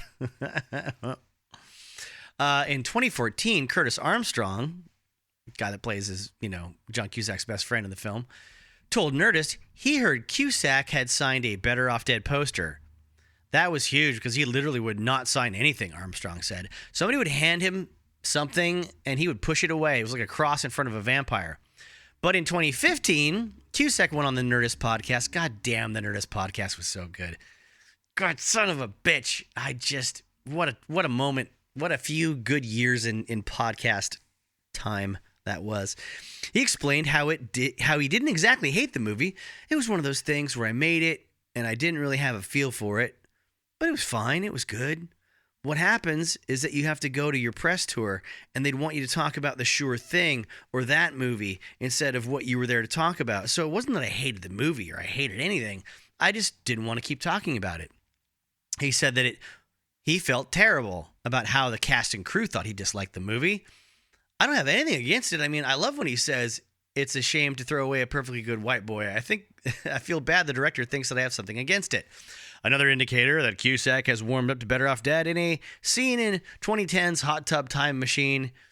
A kid in the background can be heard yelling, "I want my $2" at Cusack. That was a fun movie. That was a fun 14-year-old movie now. Holy smokes. All right.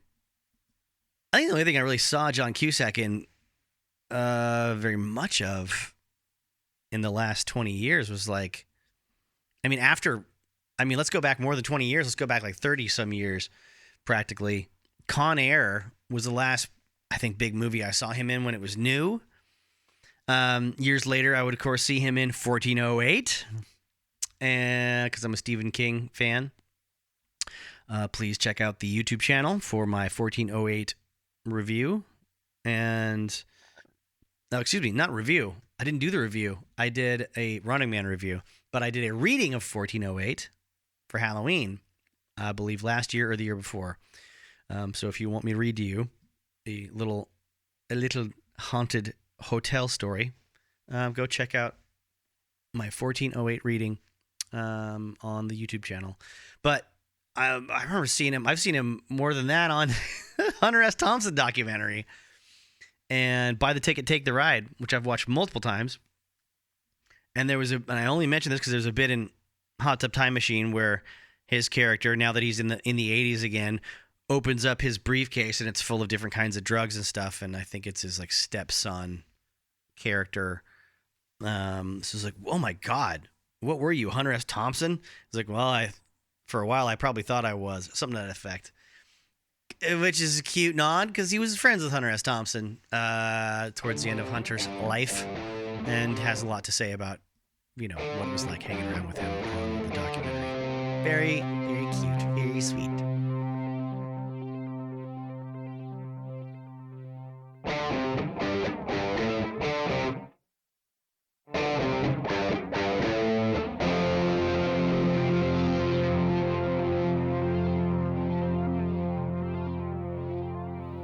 I want to read a few bits and pieces from an article on vulture.com. Van Halen. I'm sorry, folks. Our Lost Weekend with Van Halen. A couple college dudes won an MTV contest to tour with Van Halen. Then all hell broke loose. By Chris Lee, a Vulture senior reporter who covers Hollywood. This is from about 3 years ago. And it's a nice, big old long article. I highly recommend checking it out if you want all the story. But there's an interesting little insert from a Facebook post by somebody. And it says, Van Halen released the album 1984, this week in 1984. There's a Facebook watch video posted, Van Halen Lost Weekend commercial from Mike's Dead Formats. So I assume this is Mike. He says, following the group's 1982 album Diver Down, guitarist Eddie Van Halen was dissatisfied by the concessions he had made to Van Halen frontman David Lee Roth and producer Ted Templeman. The result was a compromise between the two creative factions in the band, a mixture of keyboard-heavy songs and the intense rock for which the band was known. The cover was created by graphic artist Margot Nahas. It was not specifically commissioned. Nahas had been asked to create a cover that featured 4 chrome women dancing, but declined due to the creative difficulties. Her husband brought her portfolio to the band anyway. And from that material, they chose the painting of a puto stealing cigarettes that was used. The model was Carter Helm, who was a child of one of Nahas' best friends, whom she photographed holding a candy cigarette. The cover was censored in the UK at the time of the album's release. Of course. course, the Brits with their hatred of all things cool. That's why Teenage Mutant Ninja Turtles couldn't be shown with that title in the UK back in the 80s.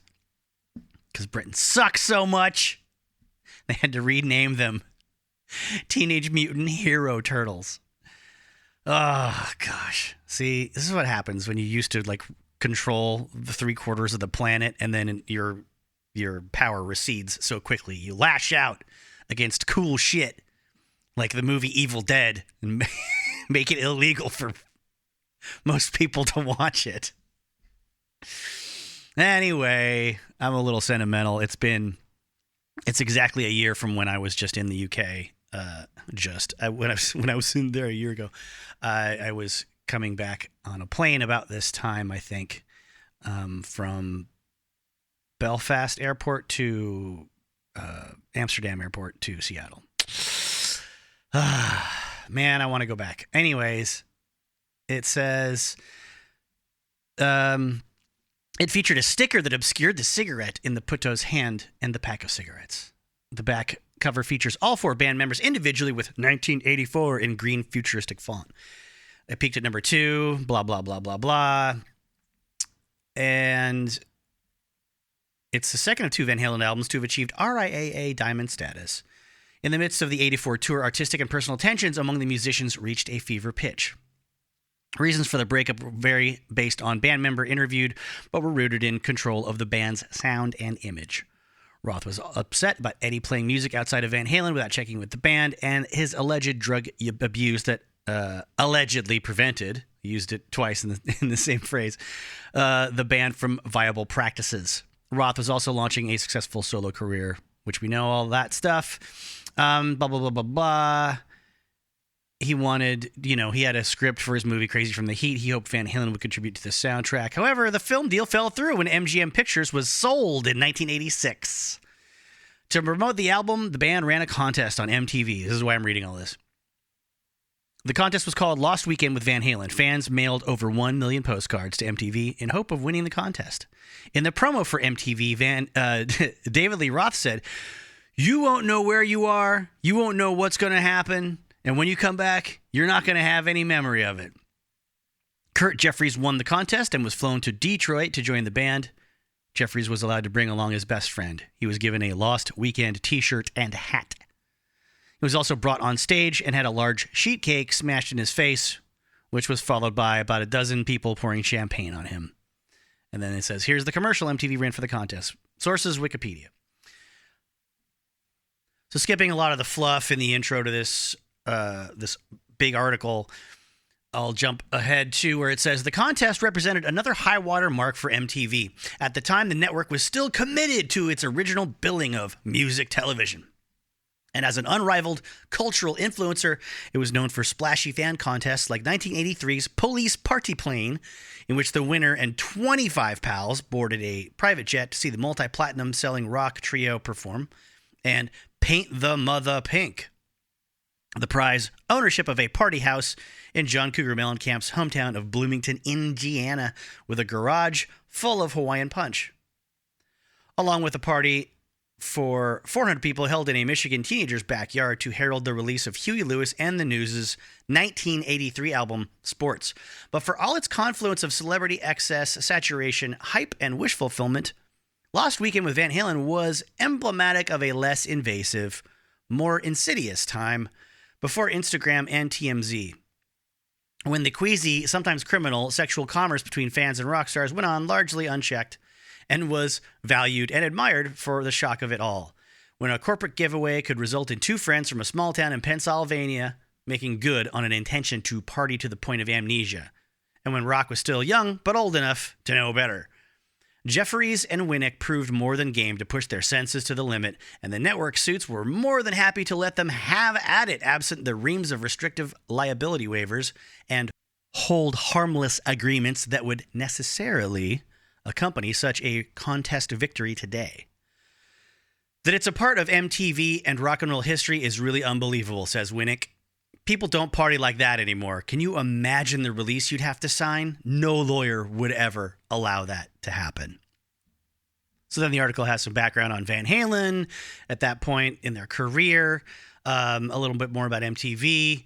It says, then the contest and sending a bunch of postcards in. The winner sent 8 of his own. It says, on April 5th, 1984, the limo picked up the two up at Jeffries' home and dropped them at the Philly International Airport, where a 7-seat Learjet idled on the runway. The trip to Detroit would be Jeffries' second time on a plane and Winnick's first. They were just really, really green, recalls Mark Weiss, Van Halen's longtime tour photographer, whom MTV had hired to take behind-the-scenes photos of the Lost Weekend. They seemed like the perfect winners. A couple of college kids from Anytown, USA, right out of Happy Days, Potsy and Richie Cunningham. Fleeman, for her part, had overseen personally every MTV contest promotion since the summer of 1983, so she's an MTV person.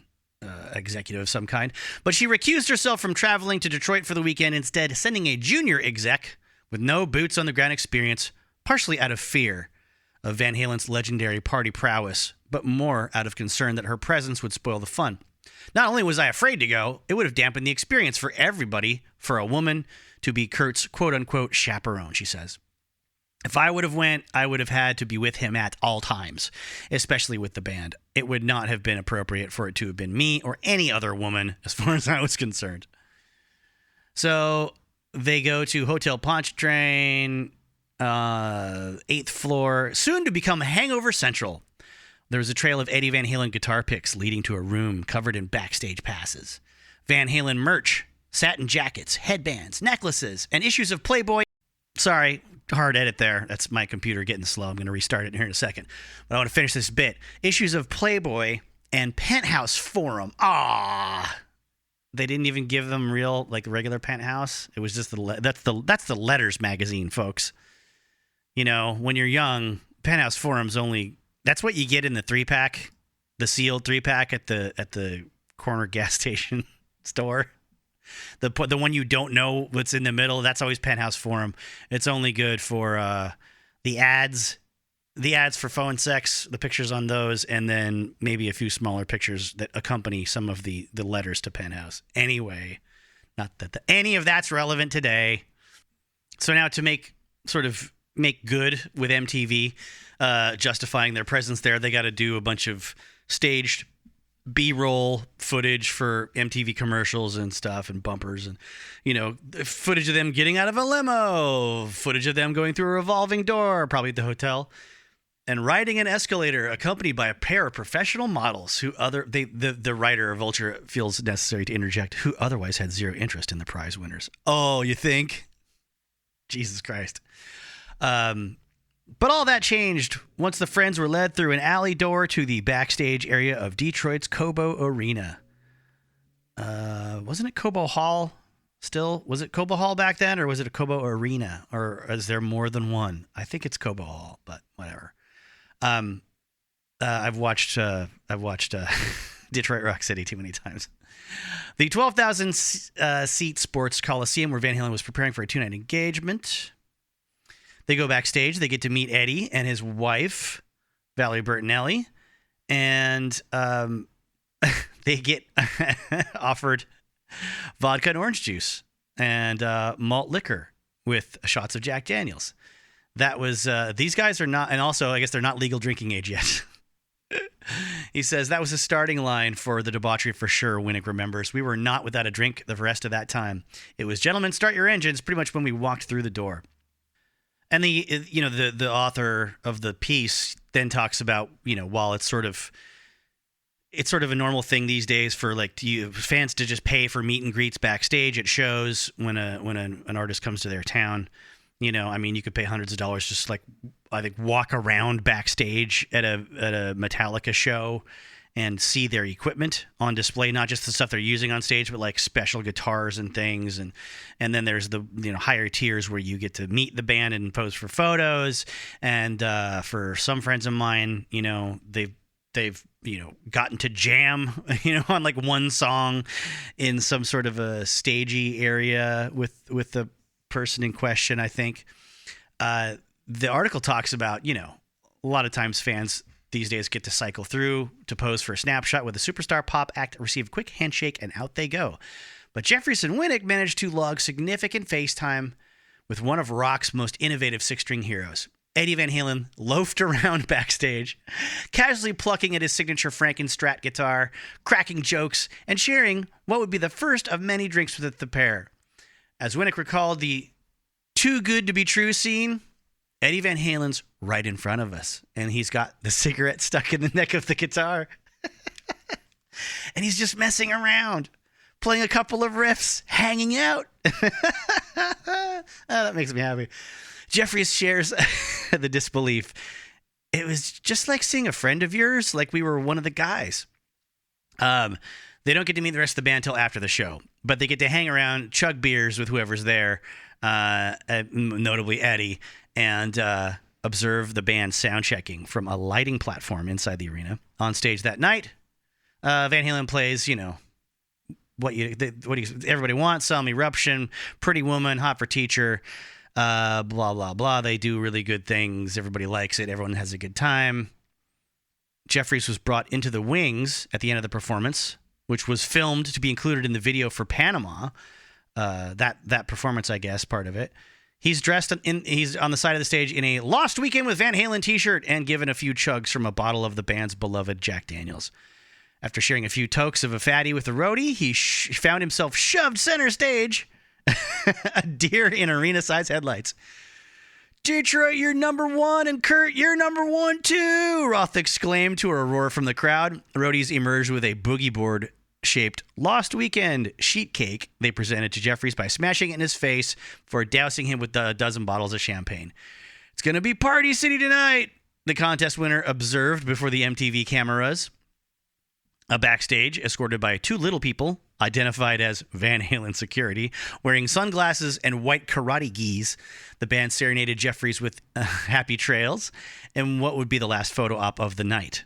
As MTV's cameras retreated, the rock and roll depravity began in earnest.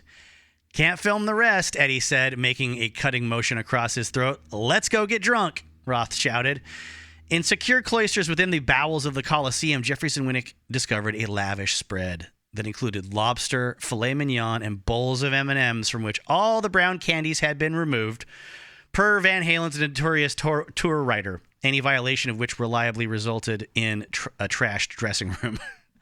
There was also no shortage of young women, the spandex queens, as the group's road crew called them. The band wouldn't normally do anything like this, says Weiss, whose best-selling book, The Decade That Rocked, I've heard of that. I haven't read that yet, though, chronicles a who's who of rock royalty. Usually the only people let backstage were girls. It was rare that they would even let guys in, but it was a free-for-all that weekend. I think the band tried to make it seem more like a mainstream party with guys and girls for MTV. Roth regaled Jeffries and Winnick with stories about his love of flying and his recent mountain climbing expedition. More fatties were passed around. At some point, a folded magazine page containing a pile of cocaine made its way onto the table. Roth had a coke nail on his pinky finger and took a little scoop, Winnick says. And did Roth's pinky make its way towards Jeffries' nostril? Yep. More bourbon, more beer, vodka, Blue Nun, Schlitz malt liquor, more fatties. Over its years as a touring act, Van Halen had refined down to a science, a system of recruiting potential sexual partners for the evening. Roadies were issued color-coded backstage passes that allowed band members to track which employees were responsible for a given night's sexual conquest, or conquests. A kind of quality control that was rewarded with cash and or gifts by Roth, Anthony, and the Van Halen brothers. As the backstage partying ground on, the singer made a fateful proclamation. I think Kurt needs Tammy. At the time, Tammy was one of the Motor City's most infamous groupies and apparently had come to know Van Halen from previous visits. According to MTV executives and the contest winner, she performed a striptease to a few disco and funk songs before giving Jeffries a private audience. She strips down for me, and then Dave tells her to take me in the shower for a while, he remembers. But that's about it. What happened thereafter remains a matter of some uncertainty. In I Want My MTV, see, I was going to go read from that to start with, but then I thought, there's probably not as much... probably this is going to have more detail, this article, and it's probably going to pull from a few quotes from that book anyway. That book is fantastic, but you have to care about like a whole decade of MTV to want to read the whole thing, which I do. So it's great for me. And it's good to pull certain stories from, as you know, if you've listened to my Guns N' Roses and Nirvana episodes. Well, I don't have a Nirvana episode per se. I have the tale of the Guns N' Roses and Nirvana clash backstage at the MTV Awards, and then I have the story of the Izzy Stradlin Vince Neil clash backstage at the MTV Awards from Guns N' Roses stuff. So there's 2 Guns N' Roses episodes that feature me dipping into that MTV book. I am currently reading the early parts of that book on the Patreon episodes for the sort of origin story of music videos in America and MTV specifically. Good stuff. I'm loving doing it. I hope you go over there, check it out sometime. I was working on recording episode 15 today. So if you're listening to this in modern time, I'm done with that. That has posted by now. By the time you hear this, I would think, if it's early October. And then, you can pay just like a few bucks and then download all 15 episodes and then bail. Cancel it. Come back in another, 4 or 6 months. There's two 2-hour episodes every month on the Patreon feed. And how long I do it, I'm not sure. I definitely use it to get all the guilt off of my shoulders for the amount of rock history books and music and media history books that I've bought for this. The main episodes of the show that I haven't used yet. And probably won't use because I can't tie them to a specific movie. So I'm using the Patreon for that kind of stuff. There's a lot more sort of audiobook reading type stuff in little bits and pieces. It also includes the Beatles as an ongoing story. The Rolling Stones in America 1969. The whole tour that leads up to Altamont is another story that's recurring. And then the history of the 45 RPM record and its creation and marketing and implementation. Stuff like that. And little bits and pieces of rock bios that don't end up here. So it's not the kind of thing where you're gonna hear me talk about a major motion picture and a big artist. But I did read a bit of Led Zeppelin on this new one, but for a very mean-spirited purpose, not because I necessarily wanted to delve into serious Led Zeppelin history just yet, but I might later. It was mostly to shit on Mick Wall. Mick Wall of Kerrang! After I was nice to him in the last episode here. So this is where are we at with the Van Halen backstage? Oh, yeah, and I Want My MTV, the book. A network executive, Richard Shankman, remembers hiring an award-winning documentary crew to film the backstage proceedings. But they would end up getting kicked out of the inner sanctum as Tammy and Jeffries got to know each other. I wasn't allowed in, but I understand they rubbed egg salad all over her, Shankman says in the book. I could hear him howling from where I was sitting. Jeffries doesn't remember the egg salad incident, not to mention whether he actually cheated on his girlfriend. I stood inches above the ground, inhaling and imbibing mind and mood-altering drugs and alcohol. That's when I fought with the decision of whether or not I should go into the shower with her or not, says Jeffries. So did he? That part he conveniently can't remember either. I mean, that's a bit of an accusation, but whatever. Unbeknownst to MTV, the fluke injury Jeffries had suffered prior to winning the contest was more severe than he had let on. After leaving a fraternity party at Pennsylvania's Westchester University 2 years earlier, the then freshman toppled over a dormitory railing and fell from the 7th floor to the 6th, landing on his head and suffering a traumatic brain injury. Jeffries rehabilitated in the hospital for 3 months, undergoing speech, physical, and occupational therapy. He was also diagnosed with diabetes insipidus, consequent to the fall, and had been taking anti-seizure medication 3 times a day. But he made no mention of any of it to music television executives before embarking on the Lost Weekend. I had a clot on the brain, Jeffrey says. He calls the fall a wasn't supposed to live kind of accident. And I think it's it's justifiable for half of anyone listening, or for me, it's like half of my brain versus half of my other brain, to simultaneously think, well, that's terrible. He should never have engaged in this kind of behavior or these sort of wild hijinks, having been through such a horrible medical incident and recovery that he fought so hard for. An injury he fought so hard to overcome and reestablish himself in what to him was normal life, walking and talking and going to school and stuff. That's one half of my brain. On the other half of my brain, it's like, well, yeah, if you'd almost died at the age of like 19, 20, why wouldn't you take this chance to do whatever was going to happen backstage at a Van Halen party and whatever you have the opportunity to do, because life's short and you could go at any time. So anyways, alcohol and drugs, needless to say, did not help things. I probably remember more of what happened than the guy who won the contest, bassist Michael Anthony says, and I Want My MTV, because boy, I tell you, he jumped in full on. I guarantee he had a great time. I think he almost ended up in the hospital from drinking too much. He got laid, he drank, he did everything. He hung out with the crew, he hung out with the band, but he got much more trouble hanging out with our crew. They had to scrape him off the floor a couple of times, Weiss says, so I know at some point they had to put a stop to it. By both winners' accounts, after a certain period, Jeffries didn't know when to say when anymore.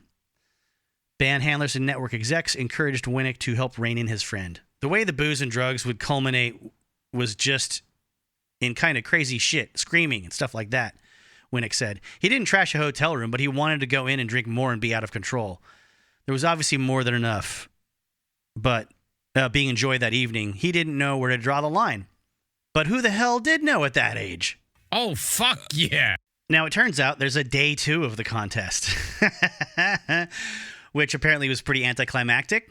David Lee Roth had planned something referred to as a wild limo ride, but then canceled it due to an unspecified yet lingering malaise. Winnick remembers an actual nurse came into his dressing room and he had to get some kind of treatment. I don't know if it was a bag of saline or what. I don't think the guy was ready for prime time because of the previous night. Jeffries is nursing a massive hangover, and at some point, Alex Van Halen grabs 2 Schlitz malt liquor cans out of the fridge and hands me one and says, "You've got to open it to drink it." I said, "Dude, I'm hurting, man." Then I open it, and he opens his and says, "Okay, go!" And he chugs the can down. I just took a sip. He puts his hand on my shoulder and says, "Kurt, you are not going to leave that spot until you drink that beer." A roadie was guarding me. Jeffries waited until Van Halen was out of sight and poured the rest of the 16-ounce beer into a garbage can. Then I crushed the can with my hand when Alex came back and he said, "I'll let you go at your own pace." Throughout the concert, Eddie Van Halen made funny faces at Jeffries from the stage and flicked dozens of guitar picks toward him at his designated spot in the pit. Afterward, the band continued to make Jeffries and Winnick feel like one of their own, as the magnitude of backstage buffoonery briefly dulled. I remember talking to Michael Anthony about doing some kind of investments, Winnick says. He was talking about investing in land in the Snake River Canyon in Colorado and putting in some casinos. Winnick can't recall the precise food item that started the Lost Weekend with Van Halen backstage swan song. He says he threw a fistful of cake, or maybe it was mashed potatoes at Jeffries, spoiling his friend's limited edition Van Halen varsity jacket. I don't think that would spoil a jacket.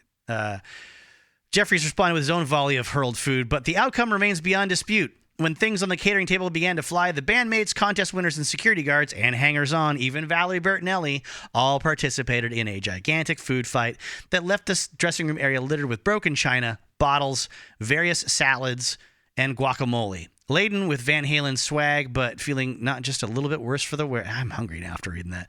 The two friends returned home via jet the following day. Life pretty much went back to normal. While working at a department store some days after returning from Detroit, Jeffries watched MTV footage of himself taking part in the contest. An out-of-body experience, he remembers. Now a facilities manager at a school not far from Phoenixville, he has remained clean and sober for over 3 decades, but retains the right to boast and possibly cringe about his past. I felt larger than life for a while, Jeffrey says. I mean, dude, I smoked a fatty with David Lee Roth. Well, right on. I mean, I think going clean and sober is pretty a great thing to do after you've partied with Van Halen as a civilian. Like, what is anyone going to challenge you with after that? Like, yeah, no, get fucked, dude. I partied with Van Halen in 1984. All right, sorry, I'm backing away. Good for him. Good for them. So strangely enough, Vulture has this listed under a section called The Lost Files. I don't know. Let me open that link and see where it goes. I assume this is like old displaying all articles tagged The Lost Files. And it's just this one. November 17, 2020. So that's it for The Lost Files. Most viewed stories on the sidebar. The Golden Bachelor series premiere recap. Why did The Golden Bachelor have to be like this? American Horror Story delicate recap for your consideration. The Wheel of Time recap. Yeah, great. Awesome. Culture. Whatever. Good thing you're doing what you're doing. It's a public service. Every Drake music video ranked from worst to best. The 13 best movies and TV shows to watch this weekend. Oh, get fucked. God. Oh, I hate this. I hate the world so much right now. Love is Blind recap. Ah, Christ. Why do we have an internet? Why do we even have an internet? Why do we have entertainment journalism anymore? Who fucking cares? Yeah, well, it will continue. The fuckers, man.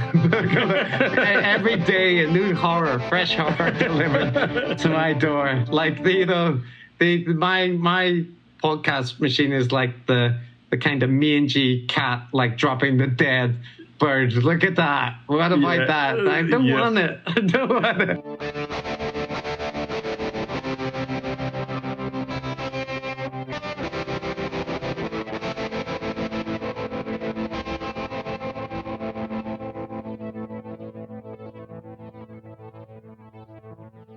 Show starts in 8 minutes. Boom! Hey, what about the Van Halen Hamburger scene in Better Off Dead? We haven't touched on that yet, so let's get into it. There apparently was there was a scene in the hamburger place that was quite different originally, that Savage Steve Holland had written in because his first job was working in McDonald's. And there was a rumor, he said, that a rat fell into the vat of a chicken place and somebody got served fried rat. That was what I had in the original script. And the producer said, that's really just disgusting and not even funny. So I saw this guy, Jimmy Picker, had made this really funny claymation short film about Mayor Ed Koch called Sunday in New York with an AE at the end. I was like, if I could do something like that and still incorporate it into a hamburger scenario. And then I had the Van Halen song. I put that together. It was just so out there and stupid that everybody was really worried about it. But it was the highest testing thing when we went to the test audience. They thought it was the greatest thing in the whole movie. So if I find more information on that, I will add to that. But that's all I've got so far specifically about the Van Halen hamburger scene. There's also some other fun facts from the Mental Floss article. Apparently Diane Franklin her management talked to the folks that control the bookings at Dodger Stadium into letting her sing the national anthem at a Dodger game. At the end, Monique and Lane make out at Dodger Stadium, and Lane plays saxophone for her. As a promo for the movie, Franklin had her manager contact the stadium to see if they were interested in having her do an autograph signing. I just thought it'd be fun for people because if they saw the movie and I was at Dodger Stadium, it would be a kind of a fun venue for everyone to come and see me there. They said no to a signing, but they did allow her to sing the national anthem at a game. What was unusual about that was when they introduced me, I thought they were going to say, and here's Diane Franklin from Better Off Dead, or here's Diane Franklin from Bill and Ted, or something. And they wound up saying, and here's Diane Franklin. And I'm thinking, who knows Diane Franklin? Nobody knows who I am. It was so funny. And then here's a part that sort of broke my heart. It's not that it's that much of a surprise or it's that unbelievable, but it still bums me out. Actor Yuji Okamoto studied Howard Cosell videos to be able to read in a voice like his, only to have it re-recorded by Rich Little. Rich Little is a entertainment, what would you call him? He's he goes back a long ways in stand-up comedy and voice acting and celebrity impressions. Had a long, probably still does have a long residency in Las Vegas for all I know. But, one of the old guard. Let's just say he doesn't need the work. Yi Sukri is one of the 2 Asian sportscasters who coerced Lane into drag racing with them. Holland based the characters on a high school friend whose natural voice sounded like Cosell's. In preparation for his audition, Okamoto studied every Wild World of Sports video. I went into the Better Off Dead audition ready to go, Okamoto said, knowing that this character learned English by watching the Wild World of Sports. I decided to do my Howard Cosell with an Asian accent. The producers and director thought it was funny, and I got cast. Before the film came out, one of the producers called me to explain they brought in Rich Little to dub my voice. They said they wanted to make sure the audience understood the dialogue. It was a little disappointing, but hey, it's their film. I can relate to this because if someone from Indiana is listening right now, in Luthier School back in 2000, we had 5 Japanese students, 1 German, 1 Canadian, and then the rest were Americans in a group of 33 fellas. And one of the Japanese students was, had grown up mostly as an adult in America, so he spoke perfect English, and he would help the other students during lectures and sort of translate what the instructors were saying for them. But one of them, and I forget his name, so I would say Taka. It wasn't Taka. I know which one Taka was, but this guy was a different name. I forget. He was really good at inlays, amazing at inlay work. And he would get up in the morning before school and watch Goodfellas, and he would learn English by watching Goodfellas. So all we could really communicate with him was, "Hey, Taka, go get your shoe shine box." And he'd go, "Ha ha ha, no more the shoe shine box." And then we go, "No, go get your shine box." Like, "Ha ha, no more shine box." It was great. He was the best. It's little things. It's the little things in life. Those dudes are all awesome. And their whole, since this is a podcast about Van Halen, so you're probably guitar nerds to some degree, their big plan was just to buy up vintage or somewhat vintage Fender guitars, Fender amplifiers, and just drag them back to Tokyo to start their own music store, because they would just, instantly probably double profit margin on whatever they bought, make their money back, and put that cash away. Because and they came over for this 6-month course because over in Japan, like ESP Guitars had a university for guitar building to go, to like funnel students into and get them out in the workforce. But it was based around a normal university schedule. So you still had to take, physics and trigonometry and economics, all the stuff that you'd have to take at any other college, but there also happened to be this sort of guitar building industrial arts wing sponsored by ESP Guitar Company. So they decided, let's not do 4 years, let's do 6 months in America, which will carry its own sort of mystique and legitimacy and street cred, and just come back with a bunch of gear and start a shop. So I hope they're all doing awesome. They were so fun. Hung out with them once. Probably one of my best memories besides playing laser tag there, because there's not a lot to do in Tempe, Arizona in the year 2000 if you're not outside hiking, or if you're not a college student partying on campus. We did go to a Japanese market, get a bunch of food that I didn't recognize, but I trusted them. I had eel for the first time. That was delicious, and warm sake and the little bamboo wooden box things in a hot tub at someone's apartment complex. We commandeered the pool and the hot tub for as long as we could before the kids came in. Good memories. I didn't thought about that in a long time. See, it's funny. It all comes back from this one Howard Cosell anecdote. But the final bits of information that are kind of interesting here about the casting of Curtis Armstrong, because of his role in Risky Business. He was Tom Cruise's friend Miles in that film, and Savage Steve called Armstrong's agent, offered him the part of Charles DeMar. He said, "I hadn't seen a character like that in so many years. A second banana character that stole the movie. Hell yes, I love those characters. That's what I love about Danny DeVito when he shows up in tons of movies. Those are great, and they're not done. I haven't seen them done all that well from like the late 90s onward very often. So if you've got any recommendations for cool movies with a wild sidekick that sort of steals the show, call in and let me know, or leave a comment. Hey, encouraging engagement here. Leave a comment, send an email. In the description, you'll see justtheworstever@gmail.com or justtheworstever on Instagram. Send me a message. So he thinks that, if he could have a character like that playing Charles Demoire, the movie would work. And of course, as we mentioned before, he liked him so much he would hire him for, voiceover work in his cartoon projects later. Aaron Dozier insulted Holland before he auditioned. He's the ski captain, Roy Stalin, who's a big jerk. And I didn't realize this. He didn't do anything acting-wise after this, apparently. At least from another article I read. He didn't stay in acting, which, he looks like an Adonis for the time. Like he's just a picture-perfect, like somewhere between a romance novel cover hunk and a JCPenney catalog cover, milder bit of hunkiness for, just one of those guys.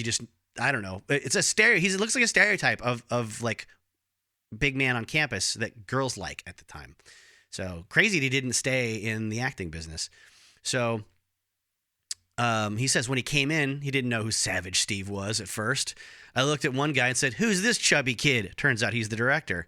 Holland remembers Dozier interrupting him as he watched the dailies. All of a sudden, this pompous jerk comes in and says, "Hey, who's that fat surfer?"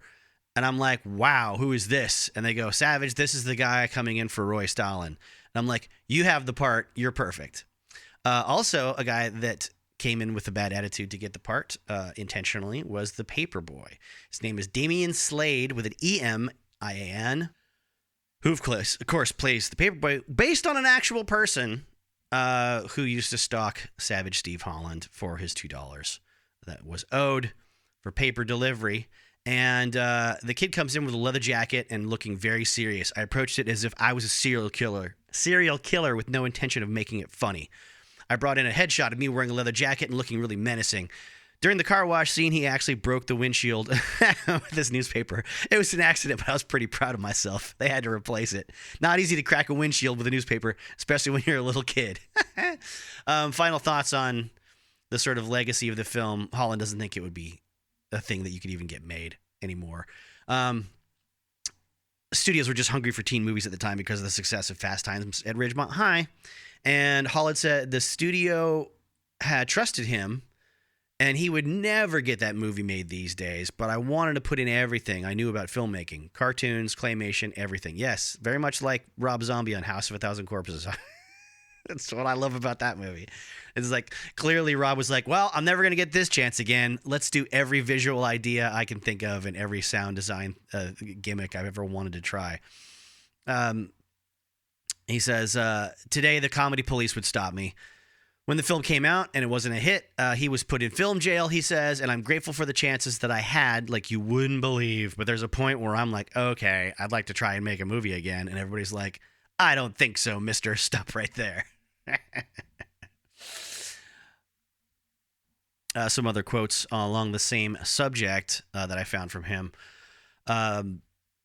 He says, a lot of Better Off Dead's punchlines still make me laugh. When Lane says, gee, I'm real sorry your mom blew up, Ricky, it still makes me laugh out loud. The funniest thing in the whole movie for me was Mom with that slime. I can't watch it because it's so funny. He says, then they note that, the legacy basks in how absurd and this surreal comedy about teen suicide miraculously got produced. And he says, I still can't believe it actually happened. The fact that it survived all this time and made people happy and made people laugh, and it still does. It's like, thank God, because if I had made something really crappy, it would be hard to live with myself. I'm really, really proud of Better Off Dead. Noting that it was a box office failure for the time, even though it grossed $10.3 million on a $3 million budget. It did live on. He says it would never be seen by anybody if HBO didn't show up and Blockbuster Video. It was going to disappear. Before it came out, he had already shot his next Cusack-led comedy, One Crazy Summer, which was also a critical and box office failure. It grossed $13.4 million. That's even more. After Better Off Dead didn't do so good, I thought, I just can't do any better than this. This is from the heart, as funny as I can be. What's so sad is it's my first movie, and it was all downhill from there. With One Crazy Summer, I was like, I don't think I'm achieving what I should be achieving. Like, I think I did him better off dead. He wants another chance at One Crazy Summer and has written a somewhat spiritual sequel entitled One Epic Fail. I'd watch it. I don't even know if I'd watch One Crazy Summer, but maybe if I find a reason. If I find a rock and roll tie-in, you know, the bottom of some of these like entertainment articles, they have a ton of other things they want you to click on. One of them is, how well has High Fidelity aged over the last 25 years? I can't think of anything I want to read less than a young blogger for an entertainment website ruling on how that I mean, oh God.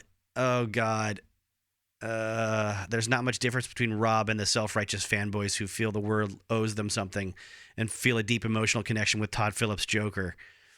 We weren't ready or fully able to see it 2 decades ago, but this month we've been granted a new opportunity in the form of Hulu's gender-swapped High Fidelity adaptation. So this is a few years old.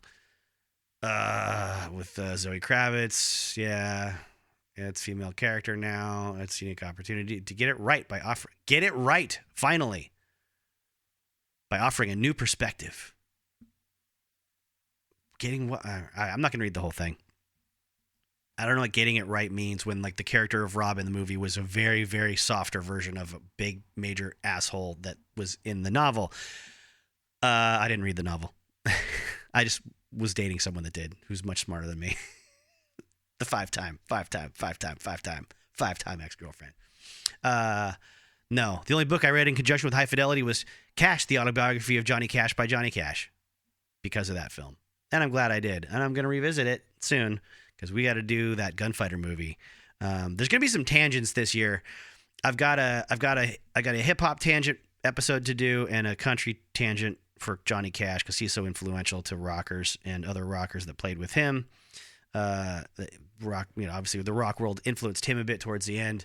So you're going to get, once I feel comfortable enough with how I've caught up on my Chuck Berry and Richie Valens, I think we're going to do that. We're going to do some Muddy Waters as well.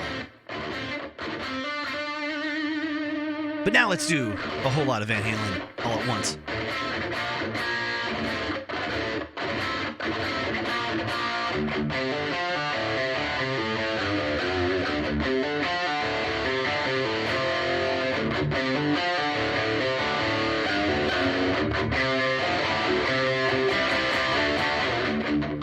Well, how about we detour into a situation where we're actually going to hear from people in Van Halen that aren't Eddie.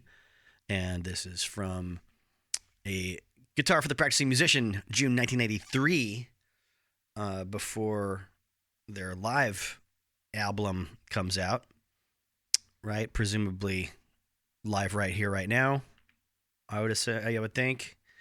And it's there's a Sammy interviews Eddie feature.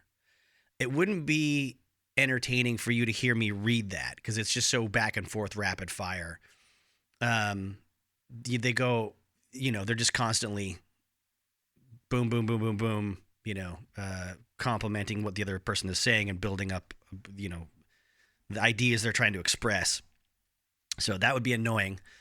But the one about the live album coming out doesn't have anything. I don't see any quotes from Eddie at all, and I won't read that verbatim either, but I do want to get some content in here from the other boys that I've neglected. And first part is about getting ready for a tour.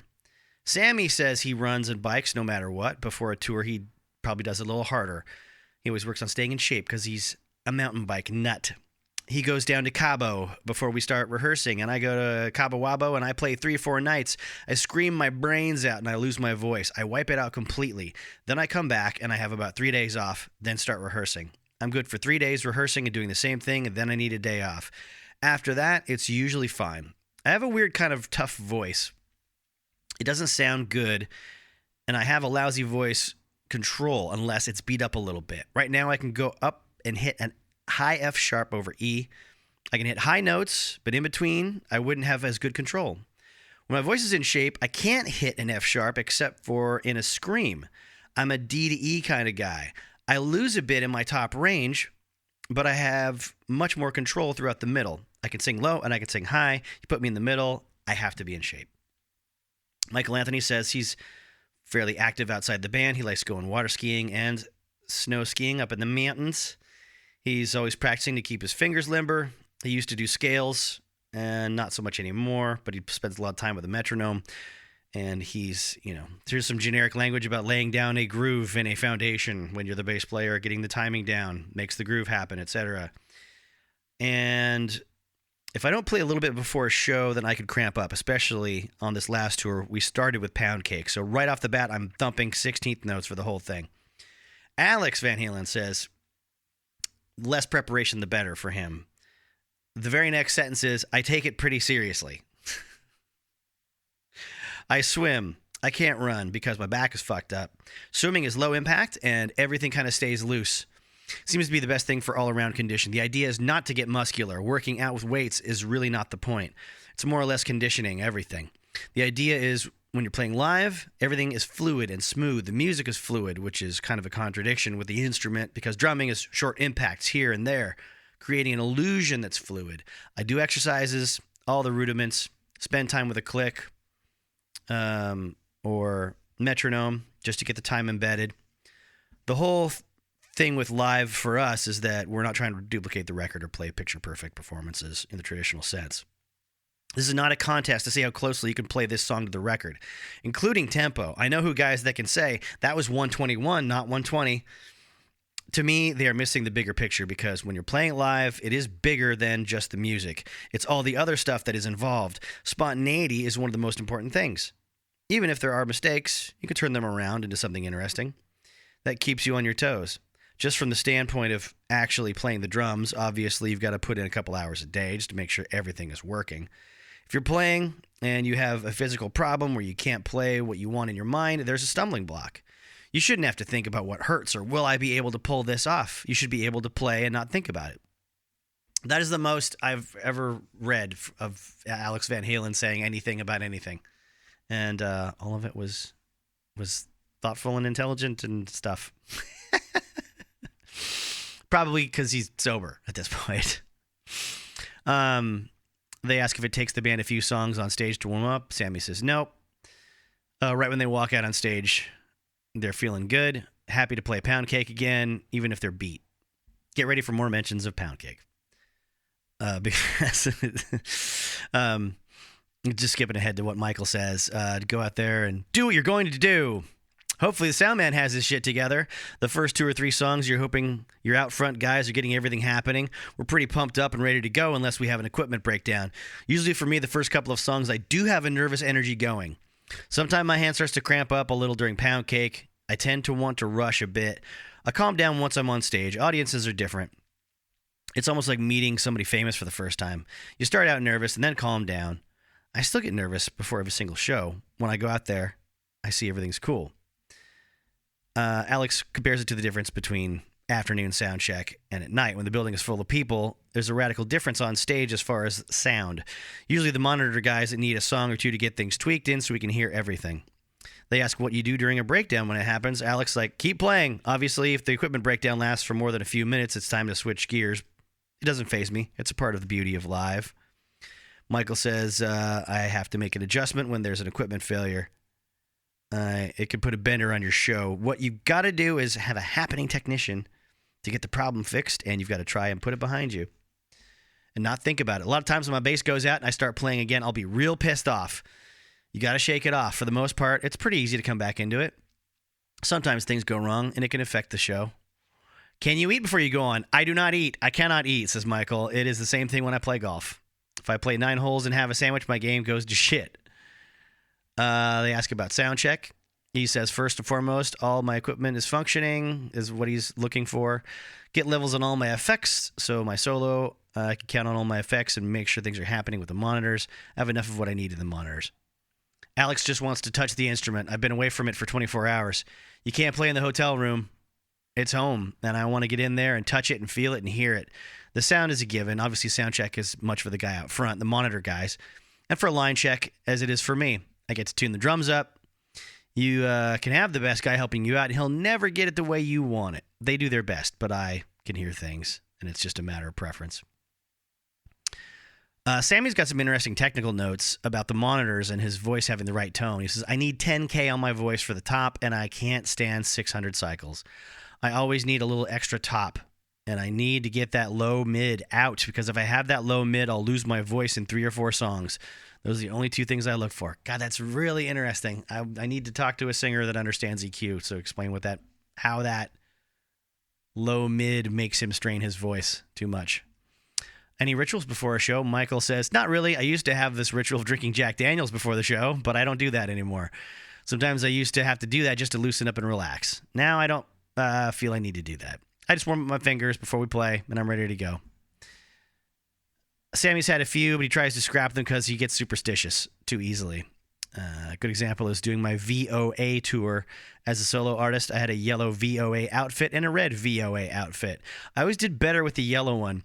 Whenever we did 2 nights in a place where I had to wear one on one night and other on the next, the best night is always the yellow one.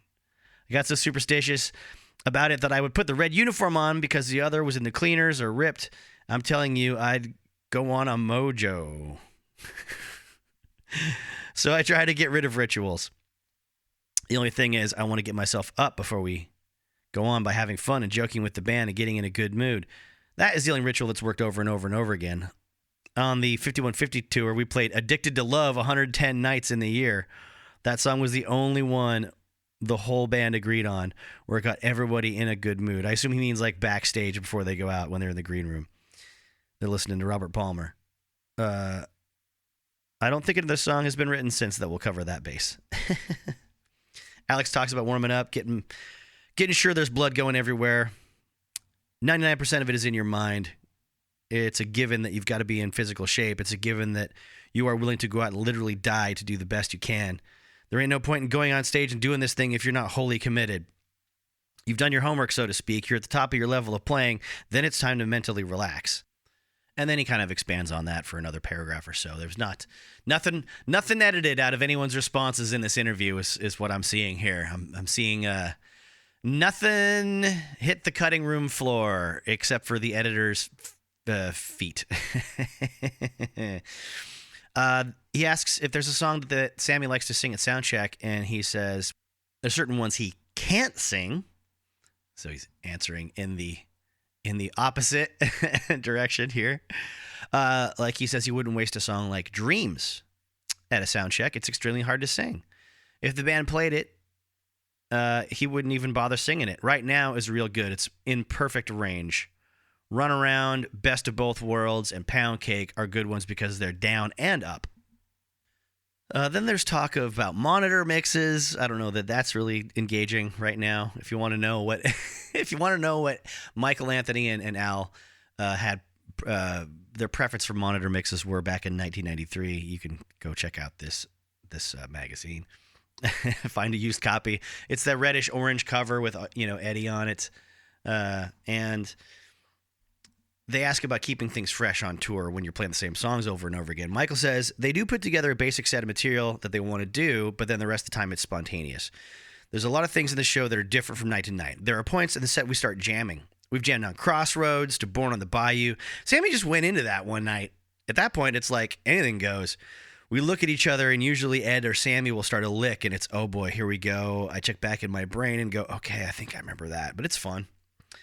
Sammy talks about, sometimes I just get tired of songs. 4 weeks into a tour, in the middle of the set, I'll look at Eddie and he'll look at me and go, hey, let's throw that song out. They have 6 songs for encore options. Old Van Halen songs or old Sammy Hagar or Montrose songs. Those are the ones that get thrown out.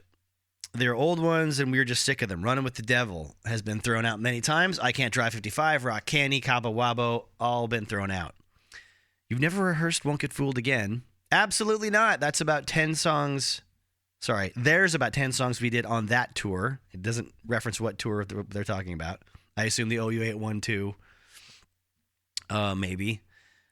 Or maybe the initial For Unlawful Carnal Knowledge tour dates. I don't know. That were thrown in the middle. So 10 songs in the middle of that tour that got sort of tossed in. Aside from the ones Mike mentioned, there's My Generation, Whole Lotta Love, Dazed and Confused, We Gotta Get Out of This Place, Outside Woman Blues, Sunshine of Your Love, Crossroads, and Mississippi Queen. I don't like doing cover tunes in general, but I always like taking a classic song that I happen to love growing up and singing it. That's exactly what playing a cover tune is. that's the opposite of what you just said. All right. So just to reiterate the conversation between Sammy and Ed, I'm not reading here because that's how Sammy talks and thinks, and Ed speaks in his mind in a more, I don't know, a little less concrete kind of way. Like he's not directly contradicting himself, but put the two of them together and it's just like rapid fire back and forth. Yeah, well, it's XYZ. Well, no, it's ABC usually. Like, well, no, but that's what I mean. When you do it, it feels like XYZ. You know what? It's not it's not the most eye-opening interview ever. They're exciting, interesting beings, Sammy and Ed, for sure. But I don't think that always comes out. And when you print every single word verbatim that comes out of their mouth over the course of 10 to 30 minutes on paper. The next part of the conversation with these guys, I guess, goes out to still the we never rehearsed any of them. That's why if you listen to the lyrics on Won't Get Fooled Again, I've got half of one verse in the middle of another one. The arrangement is screwy, but it's pretty cool. We'll fuck around in the dressing room, and Eddie will start playing the part. I might start singing it, but we never sat down as a band and said, okay, we'll learn this song and play it. Yeah, that happens to everyone that covers a song and forgets where certain parts go because they haven't rehearsed it. That's not that's not specific to Van Halen. Or you, Sammy. You didn't. Yeah, our version of the song has a different wild arrangement because you don't remember where the lyrics go. That's all right. You can just say that. Yeah, Michael talks about the sort of jam process, asking each other about which chords go where. And then a little bit of talk about Michael Anthony's bass solo. He's using an electro-harmonics box of some kind and an Eventide harmonizer. Then he, fuzz tone. So maybe it's a big muff he's using. He's talking about using a fuzz pedal, but particular about your sound on stage. Alex has a few quotes about his rig, and not specifically though, just some very general talk. Maybe because he's talking to a guitar magazine, he's not getting specific about his kit. But the monitors, he talks about, trying to get a sound that's balanced in there is kind of impossible for him. He says the drums are a strange instrument because you've got microphones that are a quarter inch away from a piece of plastic called a drum head. That's not how a drum makes sound. A drum makes sound 360 in degrees, up, down, left, right. It goes all over the place. There's no way to actually reproduce that, but you do the best you can. Out front, you're at the mercy of the mixer. 9 out of 10 times, I go out during the afternoon and I EQ a little bit of the stuff, saying this is what I like, this is what I want. Of course, you got to trust somebody, which is I think that's a nice. I like getting drummers' perspective on sound in general because they're so. I mean, they're in such a strange place. They're in the center of their kit. The sound of the kit is out in front of it and up, like you said, around the sides of it and up above it, and they're sitting in the middle with the least amount of projection of that sound coming at them, and mics are on the heads. They're not underneath or inside the shells or whatever. Some shop talk with Michael Anthony comes next. He's using SVTs and he's using Music Man basses, and he uses a 5-string on let's see, keyboard songs like When It's Love and Why Can't This Be Love. I tune the E down to a D. Run Around, I use a 5-string on Spanked. Ed plays his double neck and I play a 5-string. There we go. On the album, he plays a 6-string Dan Electro bass, and I play the 5-string bass. Music Man has a new bass, but I have a couple of them I will bring to Europe. The body's a little smaller. The neck is like a Fender jazz bass, and we use the same electronics as the 5-string. So when the question is, how did you pick the songs and the performances for this live album, Alex has a big, long section that's kind of cool. He says, it was easy. You listen to it, and if it brings an emotional response out in us, bingo. Some of the stuff was not picture perfect, but it was there. We're trying to capture a live performance on a two-dimensional medium which simulates 3D because that's what stereo is. It tricks your brain into thinking you're hearing depth. It's pretty difficult. It's hard to mix, and to bring back what happened at all those performances. We started off taping some stuff for Westwood One radio show. Ed and John Ostrin, our out front guy, and I mixed it. It was broadcast from Mexico. The truck had some technical problem, and without realizing it, the tape went out over the air, out of phase. Oh, my God. There was no bottom, and it sounded like it was in a sewer. Even when it was heard in that state, there were a lot of people excited about it, especially at Warner Brothers. They said, what did you guys think about doing a live record? At that point, we started digging through some tapes. Eventually, Ed and I, please, Wolfgang, please hire people to go through your dad's tapes. Get those out. Eventually, Ed and I reached terminal mixing capacity and felt it was time to get Andy Johns back in. He made it what it is. It was a mess. One of the nightmares was that there were no track sheets. Every recording track had different arrangement of how the tapes were running. Kick drum was on 1 and 2, snare on 3 and 4, hat on 5. The next one had the hat on 19 and 20. And you can't listen to the tape dry. You have to mix it reasonably. That took a lot of time. So we found something and went, yeah, this is great. Why bother to see if there's another one that's better? What's the point? Either does it for you or it doesn't. I know it sounds overly simple, but you follow how you feel. And now the eternal question when it comes to live albums, did you do any cleaning up or flying in? And if they did, they're not going to tell you, or they're going to downplay it. But Alex says, no, I wish we could have. There are a couple of glitches, but I won't tell you where they are. What's on tape is on tape. Sammy says, ow was the main thing you got to listen for. If the drumming is bad, well, right. Jesus, calm down, Sammy.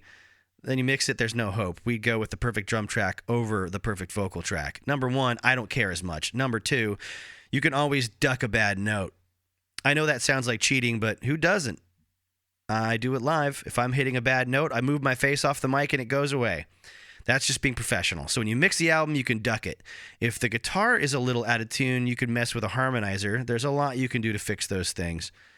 But you can't fuck with drums. If they're speeding up or slowing down, or he drops a stick and the beat is out, there's nothing you can do. So Al got first shot at which take it was going to be. Then I go back and judge my performance. If it was horrible, I'd say, hey man, we need another night for Dreams. What song have you always wanted to get out live? Michael says he always thought Dreams was a great live song as a band. It's not the most exciting bass thing to come along, but it's the one song where I love the way Sammy sings. That's mighty diplomatic of you, Michael Anthony. I've always loved that song. I love playing Love Walks In. That time of the set, the hair goes up on my arms. I'll skip ahead. There's some more general talk about what songs you would recommend people listen to if they haven't seen you in a while. What songs on this live album would you play them first, et cetera, et cetera. It's kind of personal stuff. But there's a bunch of quotes about like the preferences on or what your highlights of the night are at various shows and favorite songs to actually play and your favorite moments on stage. And I got to say I think it's very, I don't know if the word is relevant to take in the fact that their answers are all like high production ballads and, sort of more emotional type songs like Right Now, When It's Love. Dreams is mentioned obviously already. Love Walks In.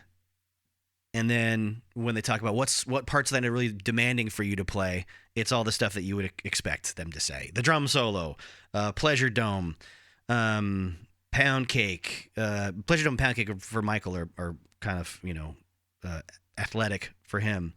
And I bring it up because it's a nice reminder that like Van Halen was good at those kind of dramatic sing-along songs, and their heart was actually in them. They're not like those shreddier bands from the late 80s and early 90s that put in a calculated acoustic ballad to get airplay. They were equally good at both after the David Lee Roth era was over, obviously. Sammy helped them with that transition into more audience participatory arena rock as opposed to fucking the audience in the face arena rock, which was the David Lee Roth era. There's both of them have equal value in different ways to different kinds of audiences, but I think that's one of the things we might forget when we romanticize the David Lee Roth era and overly. I was going to say too much, but I don't think you can romanticize the David Lee Roth era too much, can you? I think it gets overly romanticized in a detrimental way to sort of like dimming the lights on the Sammy Hagar era. And I don't have a great affection for the Sammy Hagar era myself, even though that's kind of where I came in as a young teenager. They were legitimately good at that, bringing the audience to them, sing along, emotional arena rock stuff without writing. Without trying to turn into U2, and singing songs that make you think about, I don't know, Nicaragua or whatever. There's political uprisings in various countries. Not that you don't need that in the world, but Van Halen would be very fake doing that, like getting an emotional response. They didn't do anything too syrupy either. It's like, I guess I'm just being kind of narrow-minded right now in my perception of that arena rock, audience participation, emotional thing. Either you get people fired up like they're at Live Aid, which was U2's bag, to like yell some slogans about what's going on in foreign policy, or you get them to all sing along to a very simple "Every Rose Has Its Thorn" kind of a deal, or like a Bon Jovi type ballad. And Van Halen didn't do either of those things. And also, they nailed it in a way after they'd already created an entire career for themselves with David Lee Roth, and then essentially shifted gears away from that. And again, this is the 5th episode I've done on Van Halen, and I can't stress enough, I think, the importance of that move for their own mental well-being. Because David Lee Roth was such a mover and a shaker and an important part, the gas in the tank of the engine that was Van Halen. The engine that Eddie and Alex built is kind of how I would put it. And then he was like high-octane fuel. They needed him to sort of steer the ship and take the reins and then allow them to be amazing, not as supporting players, but as their own superstars that didn't need to be taking up all the interview time, right? Being the personalities that the media wanted in that late 70s era, and then especially, of course, in the early MTV era.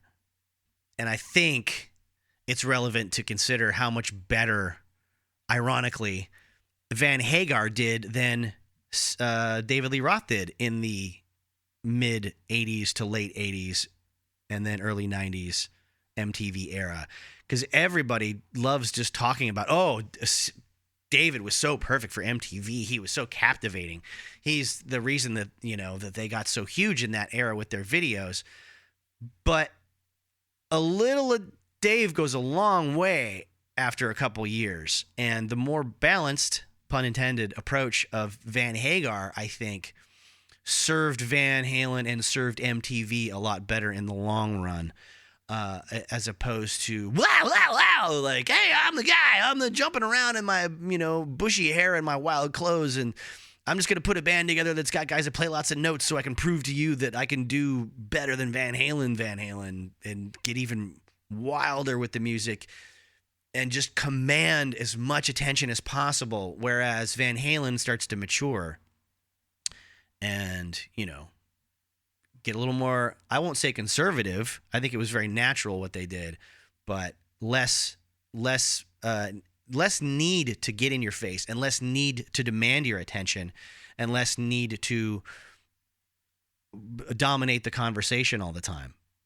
That's like, okay, we've solidified our place. We're going to do what we do in a new way. We've always done things our way, but now we're doing it in a very measured, even, hey, we'll give you Van Halen when we're good and ready, and we'll give it to you the way we want to give it to you. And hey, if that's not enough of a party for you, there's a fucking, I'm putting words in their mouths, obviously. This is not the kind of thing that they said verbatim, but my takeaway from those tumultuous years of conflict after they broke up was like, if there's not enough of a bleach blonde guy jumping up and down and acting like a lounge singer on, cocaine for you, well, you know where that guy is. And he's got some guys in bright spandex that can play a lot more notes than what we're playing. We don't need to prove anything to anybody except for our songwriting that we get behind and that we care about. So I think that's probably why you didn't get any, media in rock music always wants a return to form story. They always want we finally got the Metallica album again where they became the thrash metal masters that we always wanted them to stay at, after years of us hyping up their dalliances away from that. And it never really happens. It's a return to form for this band that carved out a path doing a certain genre and then they mellowed out. And it's never all that satisfying. I don't care what anybody says. I don't want to go off on yet another Metallica tangent, but the stuff that made you happy is set in stone. It's the same with authors. Diminishing returns after a while maybe that sequel to To Kill a Mockingbird was just as good as the original. I don't know. But I kind of doubt it. Anyway, the idea that Eddie was going to just sort of admit to all the people in the press, you were right this whole time, and I'm going to come back guns blazing. I've been sitting on all this wild guitar dominant, crazy fireworks that I've just been holding back. And I'm going to dig them all out of the tapes, and I'm going to give you what you've wanted all this time. No, that didn't really happen. The New Kind of Truth was badass. Different Kind of Truth, excuse me, I think was the name of it. It was badass. I listened to that whole album right when it came out, 1.5 times through while I was working on guitars in a repair shop. It was very satisfying. But, just like the Me Wise Magic and other one-off things with David Lee Roth that they did in the Greatest Hits era or the Best of Both Worlds era, do you go back to those? Do they really fire you up? If you're a diehard Van Halen fan, hell yes you do. Absolutely, because nothing sounds like them together, right? But, for myself and most people, I think it was just a nice... It's like seeing someone come out of rehab and get a really good job and get married and settle down, or coming out of physical rehab and look, they can't run marathons, but they can walk down to the store and come back, and they don't need anyone's help, and that makes you feel good. That sounds more derogatory than I meant it to sound. Don't hold that against me. I'm saying it's not right for you to expect the same thing that you saw when you were 14 years old 30 years later. Let's put it that way. Anyhow, there's plenty more in that interview that I'm not going over. Again, it is Guitar for the Practicing Musician, and it is June 1993, if you want to read the whole thing. Now, elements of this and the Guitar World from 1990, there's like sidebar little interview things and little listicles and whatever throughout both of these magazines that I am going to get into and read from on the Patreon. If you want to hear some of that sort of ancillary stuff, all the extras, the frosting, if you will. Maybe not the frosting, more like the gravy. No, maybe, I don't know. I don't want to make the wrong food analogy, but that's the minutia that doesn't quite drive a whole episode about a certain artist is what I get into on the Patreons, as well as pre-rock and roll history from both Nick Toshi's and Ed Ward, and things like the history of the 45 RPM record. It's more fascinating than you think if you understand how business decisions and economics and technology that is emerging at certain times in the 20th century really drove the way rock and roll became as huge as it was. And if you want to do that, you can go to the link in the description, patreon.com/rockfilmrock, and subscribe to that for just a few bucks a month. You're going to get the whole back catalog, a year's worth of 4 hours per month, and going forward it'll be closer to 3 hours per month. And if you don't even want to do that because you don't want more stuff to listen to, but you want to give money to this cause, I understand that as well. You can go to the PayPal link that is in the description. It is very, very helpful. And if you don't know how much to give, I say go into your nearest 7-Eleven mini mart, go into your nearest Kroger, Ralph's. What's the one in England?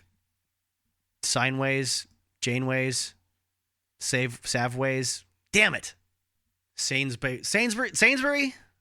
right? I don't know. Go to your grocer. Go to your nearest hardware store or mini mart, quickie mart, and just walk in and say, how much for a prosthetic leg?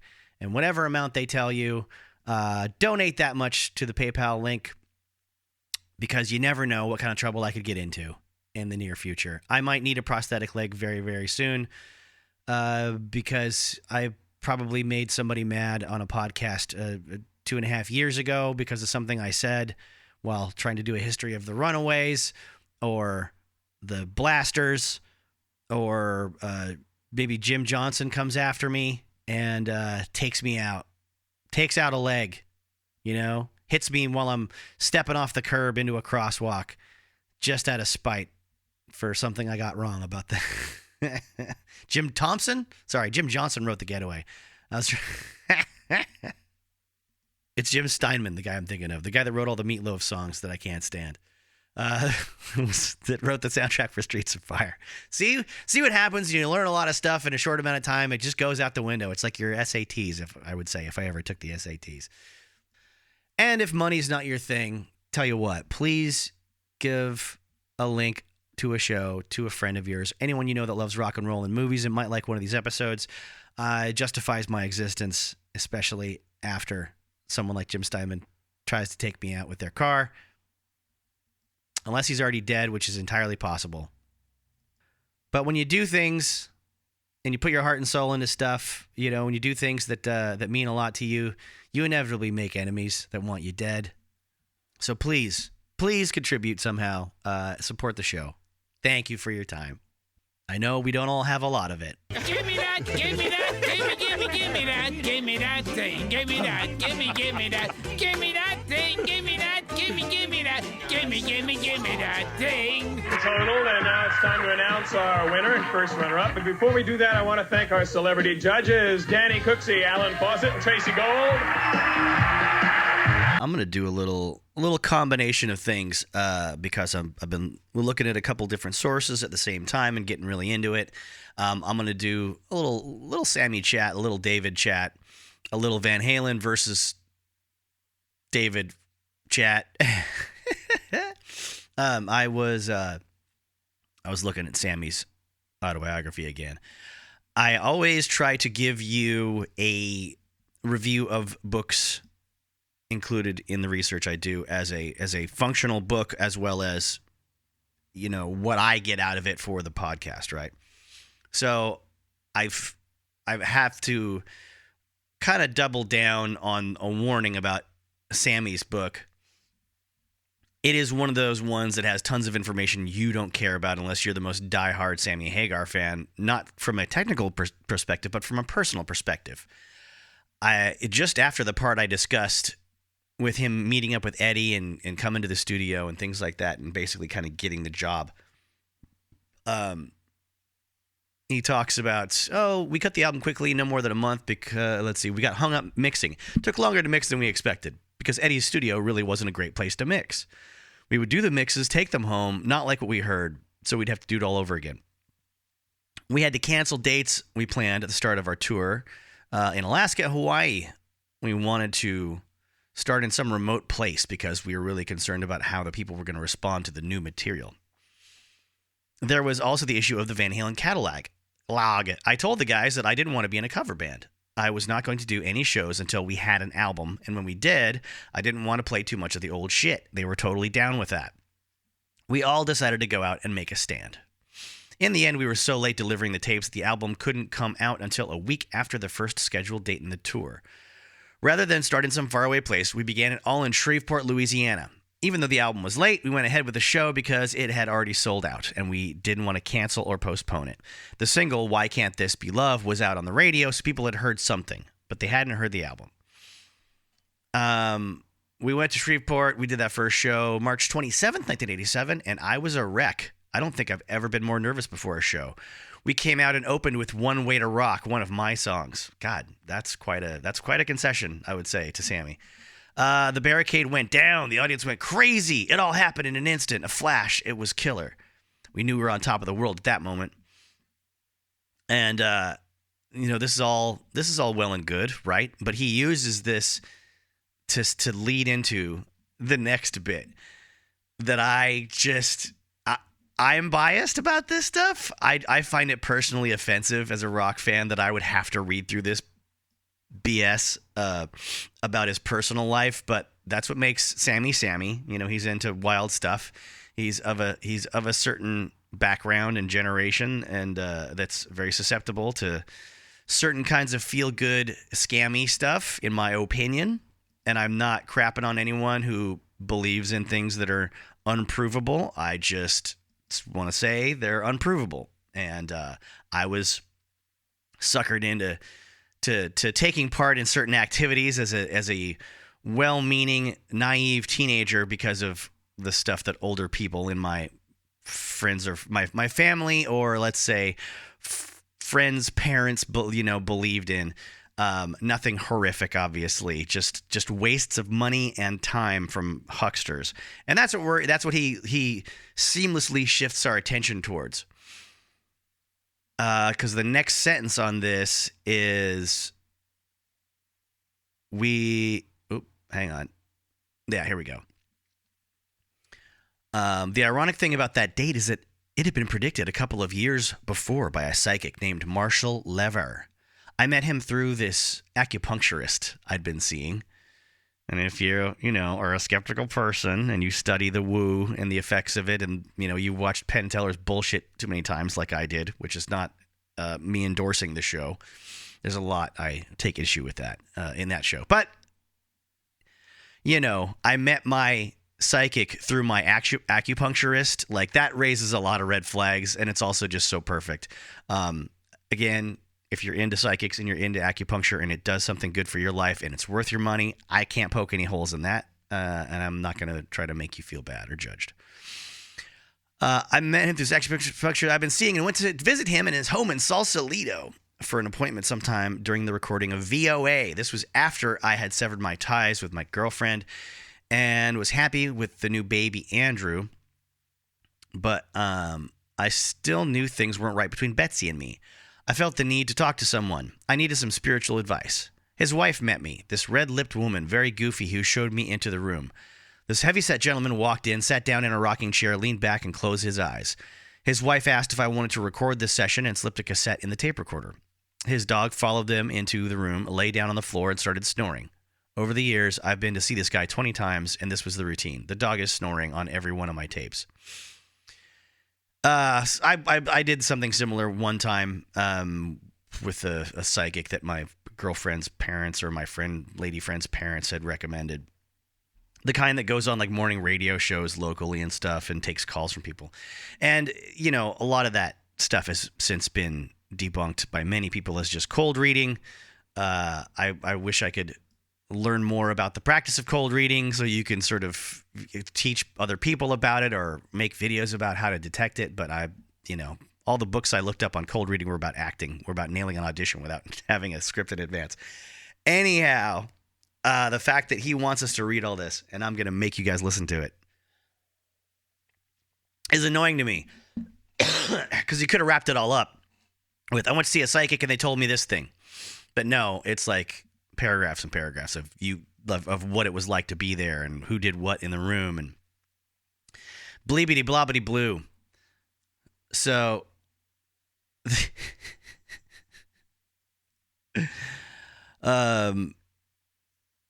the formatting on the page is off. I should have been a little faster here. The wife asked me when I record. He started by telling me I was involved in a relationship that I was just finishing. She was your sister in a past life in Greece, he said.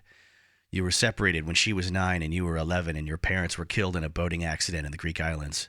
They put her in a convent, and you went out on a fishing boat and never returned. You never saw her again. And you missed her. When you saw her and you smelled her, he's talking about the smell. This chick drove me crazy with her smell. When you smelled her, you realized who she was, and you didn't want to ever be away from her again. He went on to tell me about Betsy. Betsy was also your sister in a past life, he said, and you lived in Spain. Neither one of you married. You were in love, but you never had sex because she was your sister, and you lived together your whole life. Betsy was your big sister. Your mother died giving birth to you. Betsy cooked for you, just like your wife, but you never had sex, though you were madly in love. You were an instrument maker named Crulli, Crulli, he spelled it out, and your instruments can be seen in a museum in Barcelona. He turned his attention to Betsy. When you met your present wife, he said, you had an extremely strong sexual relationship, and it's really what keeps you tied. That's really what we had. No, sorry. That's really what we really had. Our sexual relationship was fantastic, even 20 years into it. How did he know all this? In 18 months, he said, you're going to go on a brand new adventure. Very much like what you're doing now, but different. More powerful, bigger. Like, this is it. That's when he gave me that date. He said it was going to start on that date. And then there's no break in the text. It says, I refuse to sing Jump. It was just hard for me. It's just like they didn't even do a page break or a new chapter. I write my own songs. Jump was tough for me lyrically. Can't you see me standing there? I've got my back against a record machine. You know what I mean? You know what I mean? I might as well jump. That was hard for me. I couldn't sing the song with any heart and soul. I've got to sing something that I mean. All right, so then he goes into more just talking about David's lyrics and how he doesn't like trying to sing them. It doesn't work for him. Whatever.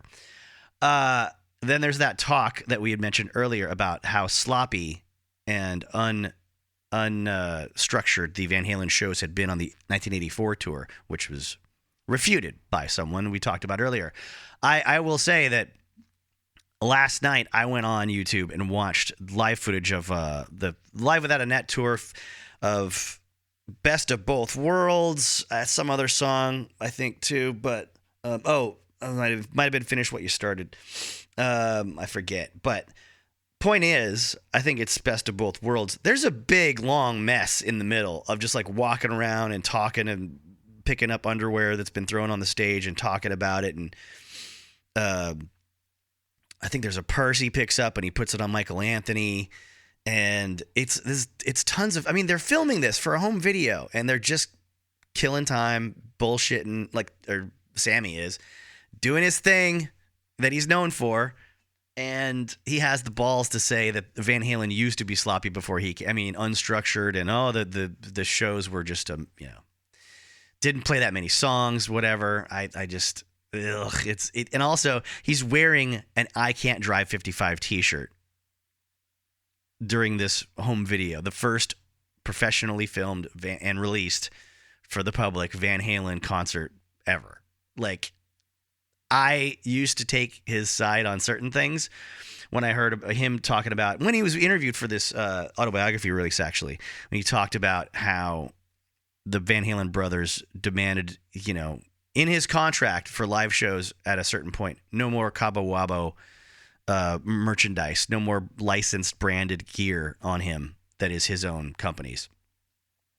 So he signed the contract and showed up for the first day of the tour with a Cabo Wabo logo tattooed on his arm and nothing but a luggage rack full of sleeveless t-shirts to wear for the whole tour. And that was clever. I was like, yeah, those guys are being mean to him, and he outfoxed them. I don't know. Now that I've read what he has to say and what they have to say, I can't say anyone's innocent, but like I think it's pretty disrespectful to wear a shirt of your own solo career when you're doing the first Van Halen home video concert. Those are my 2 cents.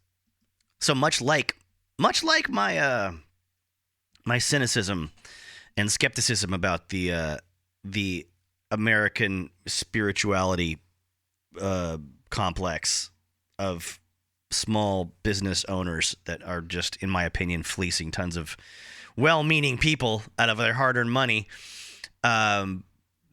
in practices that are not scientifically verified to actually do things.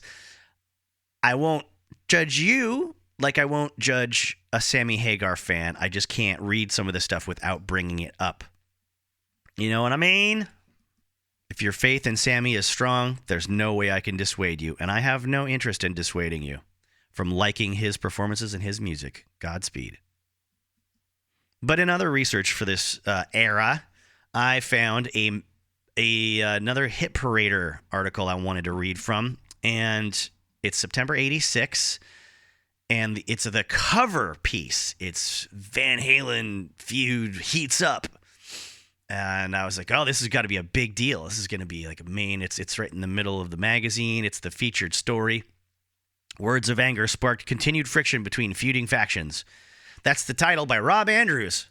Well, before that, the title page of it is David Lee Roth versus Van Halen. The war heats up. And there's a picture of the band in current form, all kind of clean-cut mullety compared to previous years that they were shaggier and wearing primary colors and looking very business casual, as you did in this part of the 80s. And I think in a way that is they're not trying hard to like look younger than they are, which is a good thing. They look mature. It's still dopey looking as far as fashion goes. I personally hate it, but I didn't have to wear it. Well, that takes up a page. Then there's 2 pages that are mostly taken up by photos. So each page has 1 column of text. Then the next page is the last page. It does not even have 1 column of text when you factor in the DiMarzio ad with Yngwie Malmsteen and a photo of David Lee Roth looking sassy, and then a pull quote of David Lee Roth's. A pull quote about David. So let's read it. It's going to take 30 seconds, but it will give us an idea of what the public was sort of consuming as far as updates on the situation at this time. There's a feud brewing in rock and roll these days, which may make the historic dealings between the Hatfields and McCoys seem like child's play before it's over. The war of words between David Lee Roth and his former bandmates in Van Halen has been getting nastier and nastier since the day in September 85 when Van Halen officially announced a parting of ways with DLR and his replacement by Sammy Hagar. At first, things seemed amicable, almost friendly between the divorced parties, but that was soon to change. I don't think it's right to air dirty laundry in the public, Roth stated shortly after leaving the band. What happened was pretty simple. I wanted to do things a certain way, and they wanted to do them another. There really aren't any hard feelings. After all, this is only rock and roll. What's to get mad about? That seems reasonable. Let's move on. Roth's initial attitude was mirrored by Alex Van Halen, who said, there really aren't any bad feelings between any of us. Dave simply wanted to go off and become a celluloid hero while the rest of us were more concerned with making an album. We don't hold anything against him. In fact, we're quite glad things have worked out the way they have. This is the real Van Halen we have now. The only problem for us is getting used to having a talent like Sammy. It's like driving a Porsche after you've become used to a Volkswagen. And I think we've covered that quote before, too. While Alex's tongue-in-cheek comments initially failed to ruffle Roth's rock and roll feathers, he began to lose his cool as more and more statements began appearing in the press. Since Van Halen was attracting the lion's share of press attention due to the release of their first post-Roth LP, 5150, Dave felt it necessary to begin counteracting many of the harsher statements that appeared in print. It really bothers me when I start reading how they say, I left to make movies, Roth said. It seems to me they're forgetting I was the one who wanted to make another studio album a long time ago, and then head out on tour for 8 or 9 months. They're not interested in that anymore. They can blame me all they want, but the fact is they've grown fat and lazy. They want to waste a year or so making an album, then tour the biggest stadiums they can find for a month. I don't think they're in it for the music anymore. I think Edward's only interest is getting enough cash to buy more Lamborghinis, Rolexes, and wedding rings. Of course, Van Halen didn't take Roth's incendiary words lying down. Edward Van Halen, in particular, took special pleasure in telling how his work with Hagar gave him incredible flexibility when compared to the rather narrow scope provided by Roth's raspy vocal growl. Working with Sammy is a dream for me, the guitarist said. He can sing a lot of different styles, which is something we never had before. Roth only liked things he could scream over. With Sammy, there's a lot of other directions we can take the music. And the other thing is that Sammy is open to listening to anything we come up with. Roth was only interested in a certain type of music. And if a song I had done didn't meet his image of what we should sound like, he'd complain about it. That's why we didn't record Jump until 3 years after I wrote it. He didn't think it was a Van Halen song. The matter of Van Halen's creativity has always been a tender one for Roth. He recently expressed dismay over the public's perception that Edward Van Halen was the brains behind VH's rock and roll empire. Dave was quick to stress that he played as important a part as any in the band's climb to the top of the rock ladder. People look at me and see the fast-talking guy who's dancing around on stage, Roth said, but there's always been more to it. There's been a lot of behind-the-scenes homework I've done that the guys in Van Halen never seem very impressed with. I read where Edward is going around comparing himself to Beethoven, but he seems to forget that the things I brought into the band on a creative basis. That's a little strange. If you ask me, they make it sound like I'm the most egotistical bastard in the world. But the bottom line is that when I left, and I did leave on my own, everyone in their entire organization, except for one drum technician, left with me. All I can ask them is why would they do that if they didn't think I was a pretty creative guy? Would they have done that if I was an asshole? Somewhat ironically, as the verbal fur flies between the Van Halen brothers and Roth, Sammy Hagar remains relatively quiet. For years prior to joining Van Halen, Hagar and Roth had enjoyed a war of words in the press, with Sammy calling Roth Sarah Miles in drag, and Roth responding with criticism of Hagar's musical product. While Roth hasn't gotten those barbs, Hagar seems more interested in burying the proverbial hatchet, and not in DLR's scalp. Oh, those comments were really nothing, Sammy said. It's all big-time wrestling, you know, where each guy takes a shot at the other one for a little extra publicity. Hell, I've never even met David Roth. Oh, don't break kayfabe, Sammy. Jesus Christ. Hell, I've never even met David Roth. We've spoken on the phone a few times, but we've never had the pleasure of meeting face-to-face. Actually, I have a lot of respect for the guy. I get a big kick out of the things he says and does. I don't see where Hagar gets off making any comments about anybody, Roth answered with a sneer. All I know is he zooms in from oblivion to start slamming me in the press. I guess he figured he could help his career along by taking aim at me. But evidently it didn't help him. Now he's the one who has to deal with Edward. Good luck to him. He'll need it. Obviously, when all is said and done, it's not the personalities involved, but the music they make that will represent the final word in this conflict. The members of Van Halen, who have shown an increased musical vocabulary and a loss of a bit of their hard rock savvy on 5150, have not been shy about commenting on Roth's first solo effort, Crazy from the Heat, as well as his new LP. Their remarks were anything but kind.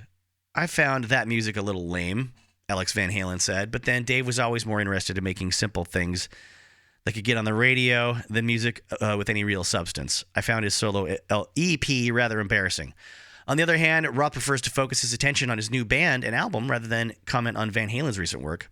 This is a return to big rock, he said. People say I've returned to rock and roll, which is ridiculous because I never left. Crazy from the Heat was just a postcard from a summer vacation. It was a break from the music people expect from me. Now with Steve Vai and Billy Sheehan at my side, I'm ready to go out and blow everyone away. Fortunately, there's plenty of room in rock and roll for both the new Van Halen and the revitalized David Lee Roth. One must wonder, however, if the warring factions will ever forgive each other for ruining what has been referred to as the greatest American rock band of all time. All I keep hearing is how unhappy Edward was with Van Halen last time, Roth said. He keeps saying that all the shows we were doing were bad. That really annoys me because that makes it seem as if we were ripping off the people we were playing for. I've never given anything except my maximum whenever I go on stage. We had a good thing going for a while, but I don't think they liked the idea that I was getting a lot of attention because of the videos and everything. It wasn't my ego, but theirs that caused everything to fall apart. We feel like we're just beginning, Alex Van Halen responded. The restrictions have been taken off of us. We now know that the only thing we have to believe in is that if the music sounds good, it is good. We don't have to look over our shoulders anymore, and I guess neither does Roth. All right. That was from page 33 to 36. 33 not having any text on it. Now, a Hipperator magazine that would come out after, a little more time had passed. I regret that I took a screenshot of something. I figured I was going to remember which link it went to, and I didn't type up and save the date. But suffice it to say, it's after the DLR band has done a couple of records, and Billy Sheehan is out on his own.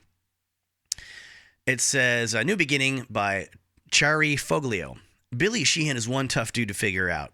After a decade of struggling for commercial recognition, this 33-year-old Buffalo, New York native seemed to hit the big time 2 years ago when he landed the plum spot as bassist in David Lee Roth's band. But as has been well documented in these pages and others during the last few months, Sheehan/Diamond Dave relationships soured during the recording of Skyscraper, and Billy soon found himself once again looking for his own musical pot of gold.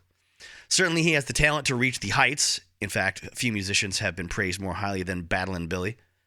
So the question remains, why is Billy Sheehan still struggling for recognition? Recently, we set out to find the answer. Billy, why did you leave David Lee Roth's band? Dave gave an interview recently, and his explanation of the whole thing. It was something like, the Roth band is a very fine-tuned machine, and I had to change a few parts to make it run better. I thought that was a decent comment, but because the fact of the matter is I don't fit into a machine. I'm not a mechanized player. I'm not punching a time clock saying, yes, sir, or having a drill sergeant. Drill sergeant? Do you mean Dave? I don't want to infer that anyone is or is not a drill sergeant. I just know that my idea of a band isn't what was happening in my last situation. When the Roth band started, I was the one he came to first. Now I'm the first to leave. I don't know if I'll be the last or not, but I'm certainly the first. When asked about what sparked the trouble, he says he doesn't really know, honestly. It's a great mystery to me, and probably will be until time ends. If anyone sees Billy Sheehan at the next NAMM show, ask him if it's still perplexing, if it's still a mystery that stays with him to this day. Probably not. He probably doesn't care. There was a quote of musical differences, but that wasn't it. It's some kind of personal thing. He doesn't want to get into specifics, mainly because I understand now more than ever why the Van Halens went off on Dave in the press. I understand their attitude towards him. I'm not into starting a war. I'm into furthering my career and enjoying my freedom as an artist and as a human being. That sounds like he's like, hey, everybody, I'm on the side of the musicians. Just want you to know I'm not on the side of wacky lead singers. I think the Van Halens are right. Please take me back into the good graces of the hotshot musician community. Maybe there could have been a stigma to his name if he was seen as a David Lee Roth loyalist. I don't know. If you were there at the time, if you were there in the scene, call in, let me know, and you'll get a free sticker. If you find our prize van and take down the license plate number when you call the station. They ask him about the financial financial side of things now that you left the Roth fold. He's like, oh, definitely. Fear's a bad thing if it's on top of you and there's no way out. But fear is also a great motivator. It can really make things happen. In Dave's band, I felt as though I was going nowhere. My playing had been falling behind as well. Now I have the incentive to finally do something. I don't mean to rag. I appreciate the opportunity Dave gave me, but I don't know if anyone in his whole organization appreciates the contribution I've given. I don't even know if anyone in his organization thinks I made a contribution at all. He says the parting of ways is sad. It's a shame it had to happen that way. I was happy working with Steve, Greg, and Brett. Dave's another story. But I could have gotten along with him if I had to. I could have tolerated him.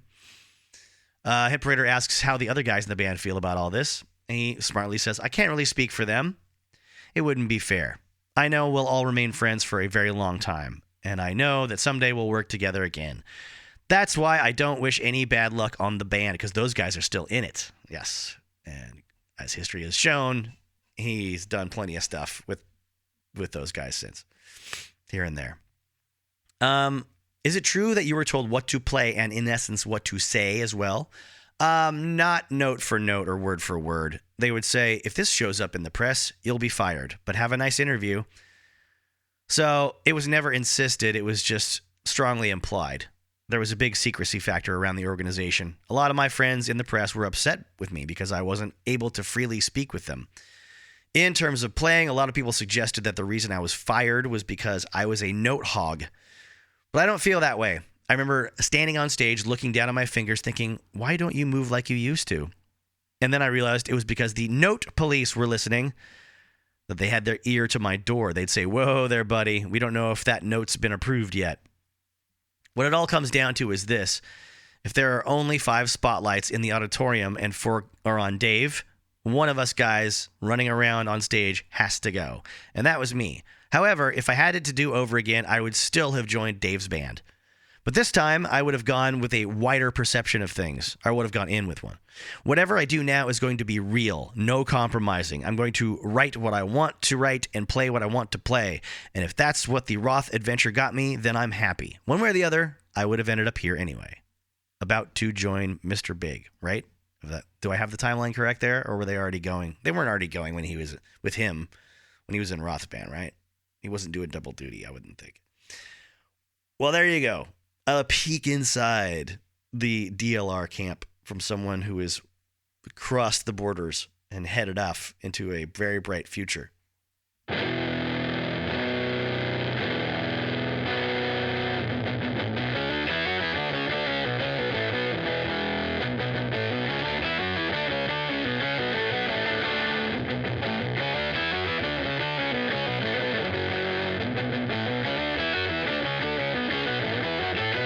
Back to the Eddie Van Halen retrospective article from Rolling Stone. We left off with him having hard times getting bullied in school. A couple of stories I haven't read elsewhere. I'm happy to say. I'm happy to say I found new stories about Eddie's childhood that I haven't already read. Not that I'm happy these are the stories of his life. I'm not non-judgmental on that. It's just it says that it was the sound of the drums in a Dave Clark 5 song called Glad All Over that made Eddie think he was going to be a rock drummer,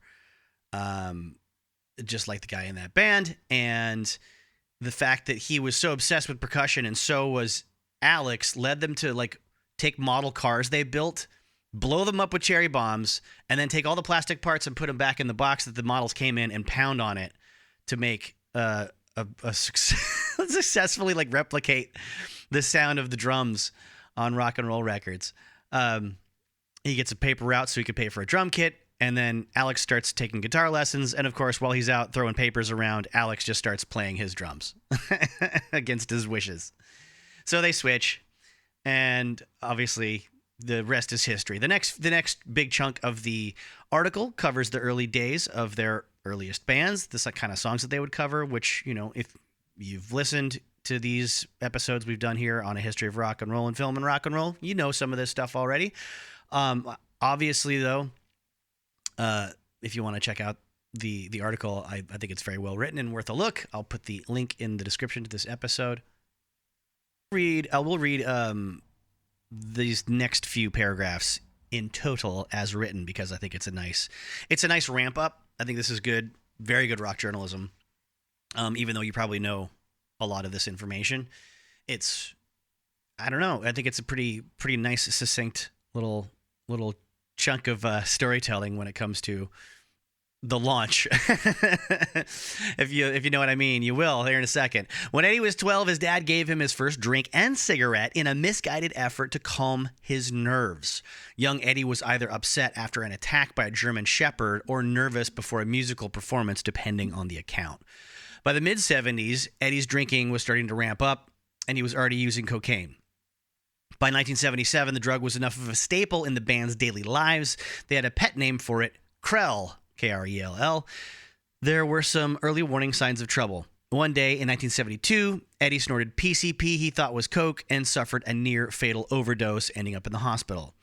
As the band began working original songs into their set, moving up in the club world from the sleazy, unhip Gazares to the more desirable Starwood, the prospect of a record deal loomed. After a false start with Gene Simmons of Kiss that ran afoul of that band's internal politics, they signed with Warner Brothers in February 1977.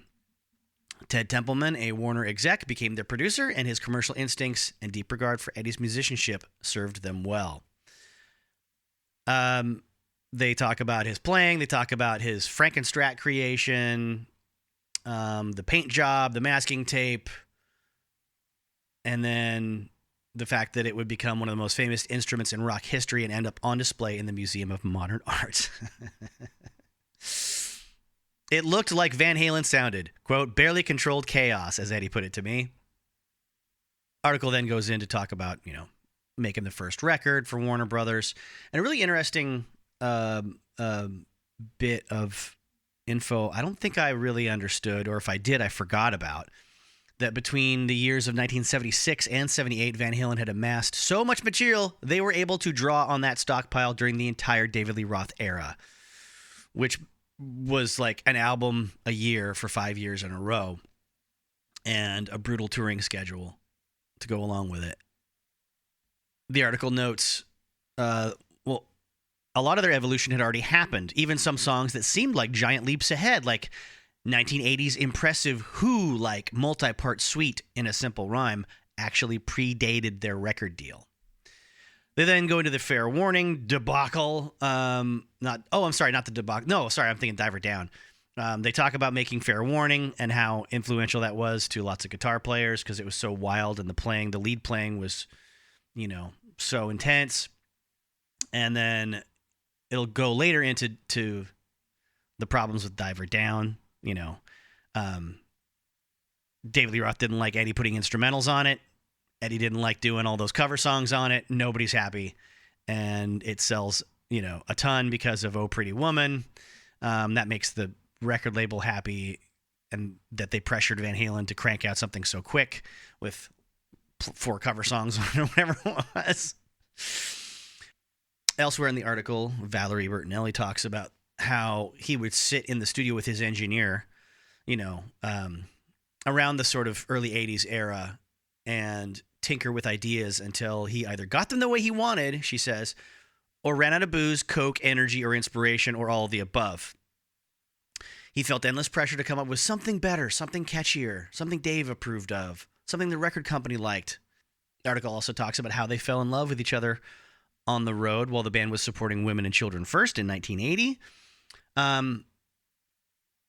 Roth and Alex Van Halen had, worked out their system for getting groupies backstage at that point with the help of the crew.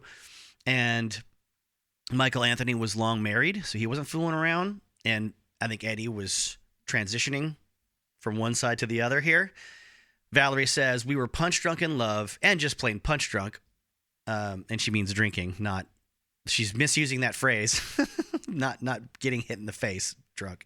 Meaning that's the term they used to use for boxers and other kinds of fighters that have been hit in the head too many times when they didn't know what CTE was. Punch drunk. The reason why people like Muhammad Ali was such a great orator for so many years and then was slurring his words in retirement, unfortunately. She says, we drank Southern Comfort and vodka tonics. He also drank his Schlitz malt liquor. He was almost nocturnal, and if I hadn't stayed up drinking and doing coke with him, we would have been on completely different schedules. After that tour, they move in together and start planning their wedding. Cocaine was ever present, I guess, with them, even when they were off the road. The wedding day was a near disaster, with Eddie getting so wasted he threw up before the ceremony even started. Now, the article goes into sort of this diver down through 1984 era, the building of 5150, the Michael Jackson Beat It episode, let's say. David Lee Roth getting angry about that, and about how he had put other aspirations of his own on hold in entertainment, in the entertainment world, acting and things like that, doing his own projects, and because you're not supposed to do that in Van Halen. And then he felt Eddie went behind his back and did this thing with Michael Jackson.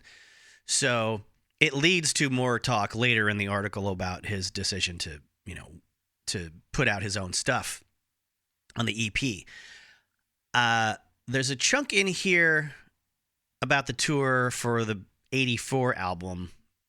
It says, Van Halen was a glossy but depressed replica of its former self. That's Noel Monk's quote. Who is in his final days as the band's manager. Eddie, for one, had a personal cocaine dealer following him around the world, kept lines of coke on one of his onstage amps, and took to chugging vodka straight from the bottle, according to Monk. Jesus Christ. That's just... imagine just chugging shards of broken glass. Ugh. It says Roth was increasingly imperious and always in character, even in private rehearsals. He banned wives from a Life magazine shoot, hired 2 little people as his backstage bodyguards for what he intended as comic effect, and held court after shows, chiding the crew and his bandmates for mistakes, as if possessed by the Van Halen's old piano teacher. I was domineering, Roth acknowledged in 2004. I was demanding. I was exacting. Midway through, Roth and the Van Halens found something to agree on, according to Monk. Unhappy with Anthony's lack of songwriting input, they asked him to sign a document retroactively revoking his writing and publishing royalties from 1984. In the end, he signed it to Monk's horror. So then we get into the David Lee Roth split and the Sammy Hagar inclusion. You know, the Zampoli car dealership meeting, Live Aid, all that stuff, right? OU 812 and 5150. Well, let me jump over to a 2014 Guitar World cover feature. I think this is probably one of the last new Guitar World magazines I've bought in a while. And it was very telling that at this point, it's like, let's interview Eddie Van Halen, for fuck's sake. Let's find something else to talk to him about. That'll hopefully get people to buy our guitar magazine. I think they're still doing fine to a degree. I don't know how great things are at Guitar World, but I don't want them to go away, that's for sure. When it comes to asking him about building his own studio, this is going to be just a whole bunch of quotes from Eddie. So I felt like this is a better diversion than reading more of the Rolling Stone article, because it's just going to be a chronology of things that we've already talked about. He talks about having a back room in the house where he had a little studio with a Tascam 4-track that he would demo songs in. This led, after his marriage to Valerie, to him having tapes of him playing in the living room at 5 a.m. And you can hear Valerie coming in from the side of the room to yell at him. She's heard enough of that song. So for multiple reasons why he wanted to build his own studio, but he wanted more control. He said he was always butting heads with Ted Templeman about what makes a good record. My philosophy has always been that I would rather bomb with my own music than make it with other people's music. Ted felt that if you redo a proven hit, you're already halfway there. I didn't want to be halfway there with someone else's stuff. Diver Down was a turning point for me because half of it was cover tunes. I was working on a great song with this mini Moog riff that ended up being used on Dancing in the Street. That is a great piece. It was going to be a completely different song. I envisioned it being more like a Peter Gabriel song instead of what it turned out to be.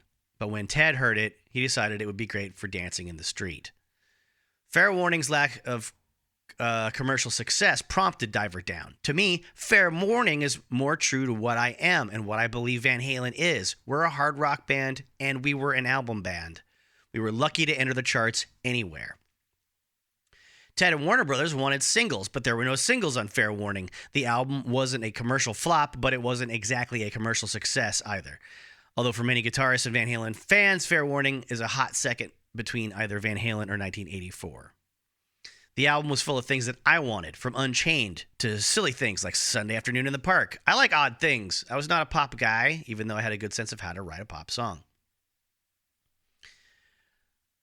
He talks about working on 1984, trying to show Ted that they could make a great record without any cover tunes and do it our own way. Donn, Landee, and I proceeded to figure out how to build a recording studio. I did not initially set out to build a full-blown studio. I just wanted a better place to put my music together so I could show it to the guys. I never imagined that it would turn into what it did until we started building it. Back then, zoning laws disallowed building a home studio on your property. I suggested that we submit plans for a racquetball court. When the city inspector came up here, he was looking at things going, let's see here, 2-foot thick cinder blocks, concrete filled, rebar reinforced.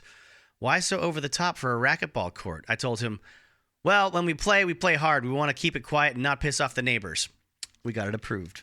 That's more than I've heard about the whole racquetball court conspiracy. I like those little details. Interesting. Eddie had to just actually sit there and justify it to an inspector. That's one of those things. It's just so annoying when you hear stories like that. For all the good that laws can do for our society. God damn it, I draw the line when it comes to telling Eddie Van Halen he can't build a studio in his backyard.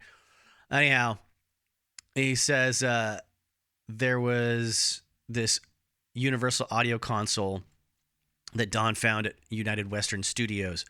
It was designed by Bill Putnam, and he was familiar with it, and then he suggested Eddie buy it. Eddie goes to look at it, and he says it was an old, dilapidated piece of shit that looked like it was already about to go in the trash. Donn said, let's buy it, and I was going, what the hell are you thinking?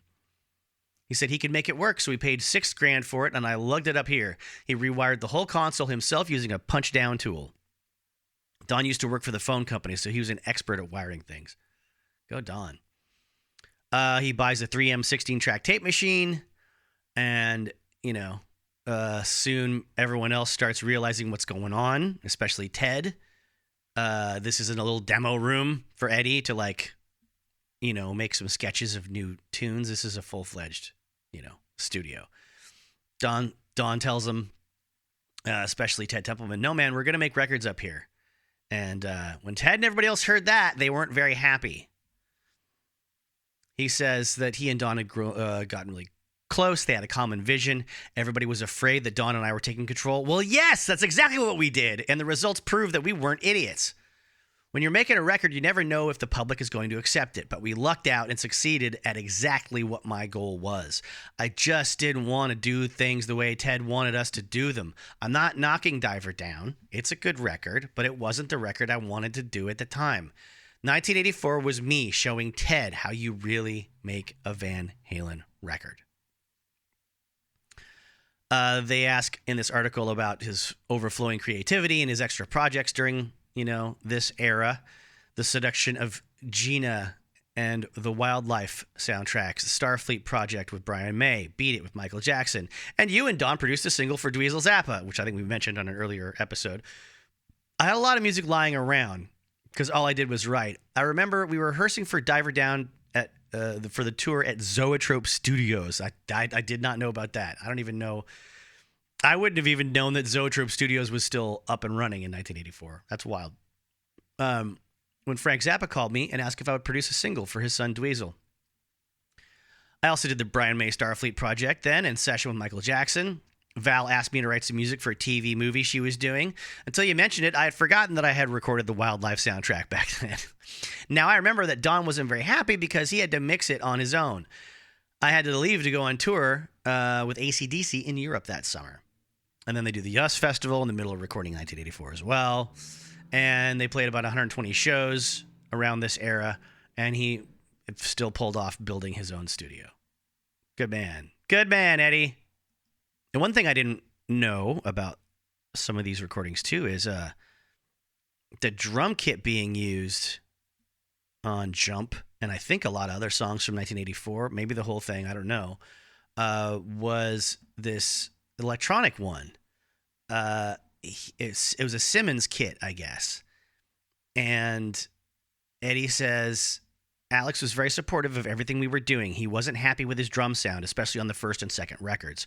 There was only one room at 5150 at the time, so we were very restricted. Recording drums there was a challenge. It really was a racquetball court, where 1/3 of the space was a control room and the rest was the main room. Because space was so limited, Alex had to use a Simmons kit except for the snare. We all played at the same time. I had my old faithful Marshall head and bare wooden 412 cabinet facing off into a corner, and Al was in the other corner. So they put some baffles up to somewhat isolate the noise from each other's inputs. And it also sort of got Alex to kind of come over to Don Landee's side of thinking and be a little more loyal to him than to Ted Templeman at that point. Eddie says that Drop Dead Legs and I'll Wait were a lot more to Al's liking as opposed to the first record. I remember when Al and I went to Warner Brothers to pick up the cassettes of the very first 25-song demo tape we did for them in 1977. We popped it into the player in my van and expected to hear Led Zeppelin coming out, but we were kind of appalled by what we heard.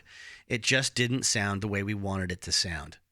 The first album sounds a little better, but it still wasn't the way we imagined it should sound. It was very unique sounding. I wouldn't know how to duplicate it, to tell you the truth. He says the overall guitar sound on that first record isn't that difficult to duplicate, but the overall package of how the whole band sounded was not what Alex and I expected it to be. There's so much EMT plate reverb on it, which is something I'd never really heard before. The interviewer mentions, that 1984 not only sounds different than previous Van Halen records, but each song sounds different from all the other songs on the album. And Eddie goes, someone played me his new record once, and every song on it was the same beat. Most of the songs were even in the same key. You could barely distinguish between the songs. He said, once you've got them, you don't want to lose them. That's the opposite of the way I think. And thank goodness for that, Eddie. We we love you so much for that. I swear, dude, there's... even if it wasn't a Van Halen example, I could cite Black Sabbath. How great are those records they put out where it's like even the heavy songs don't sound the same.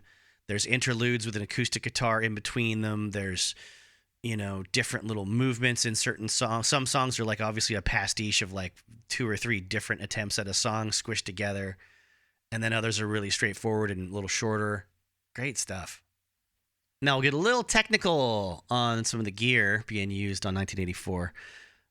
He talks about how the first 6 records and tours, they all traveled together on the same bus, which Dave called the disco sub.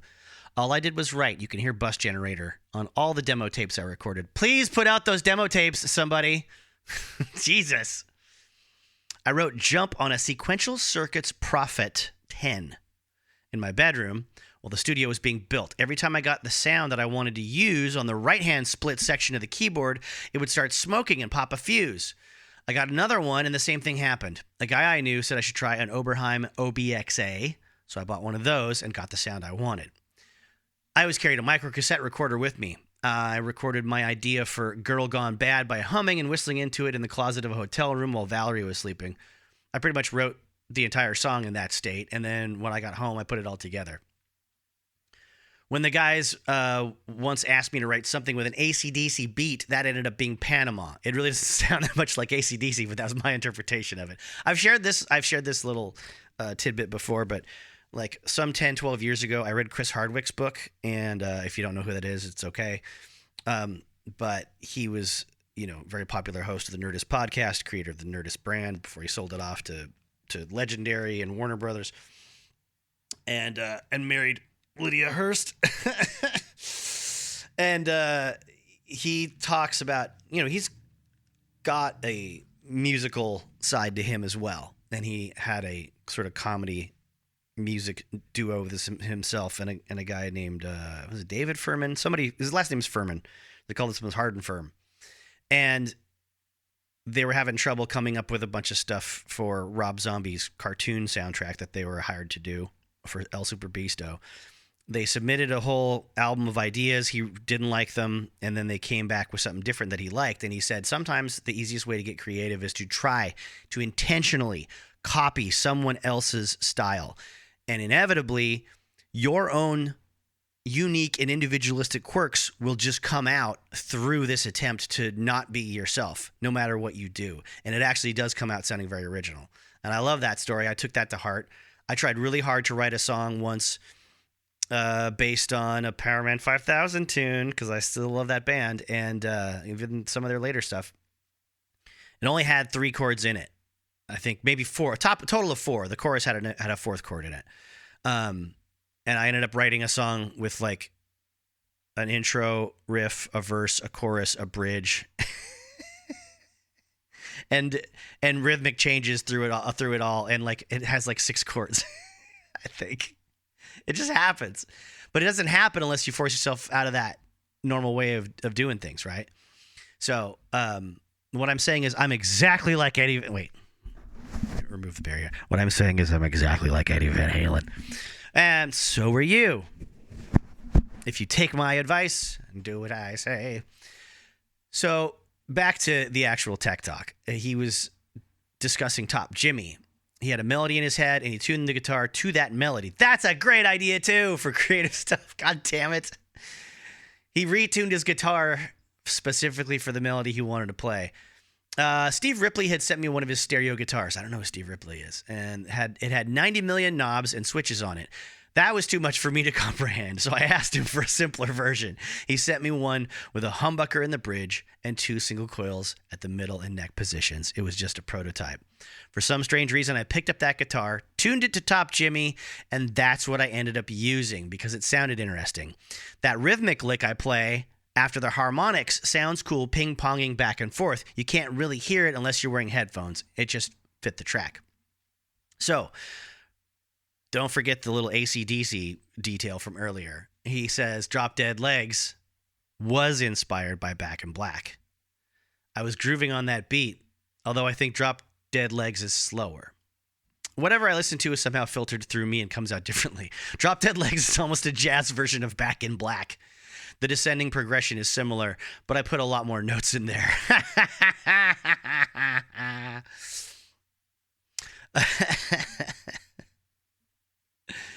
He talks about how he views solos as a song within a song. Yay!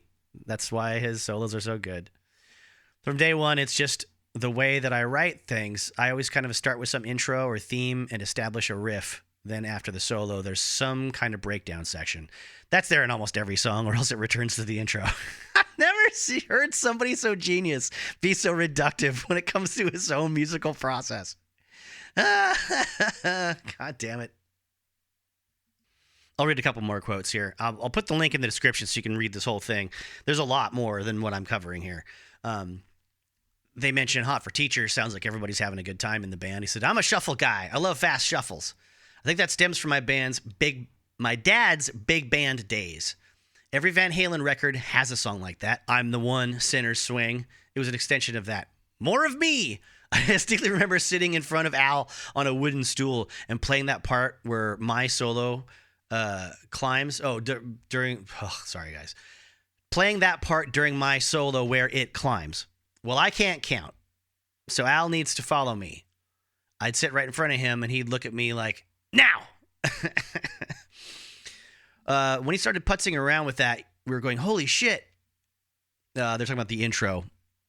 The interviewer mentions it sounds like a dragster warming up before a race. When he started putzing around with that, we were really going, holy shit, it really does sound like a hot rod or a dragster.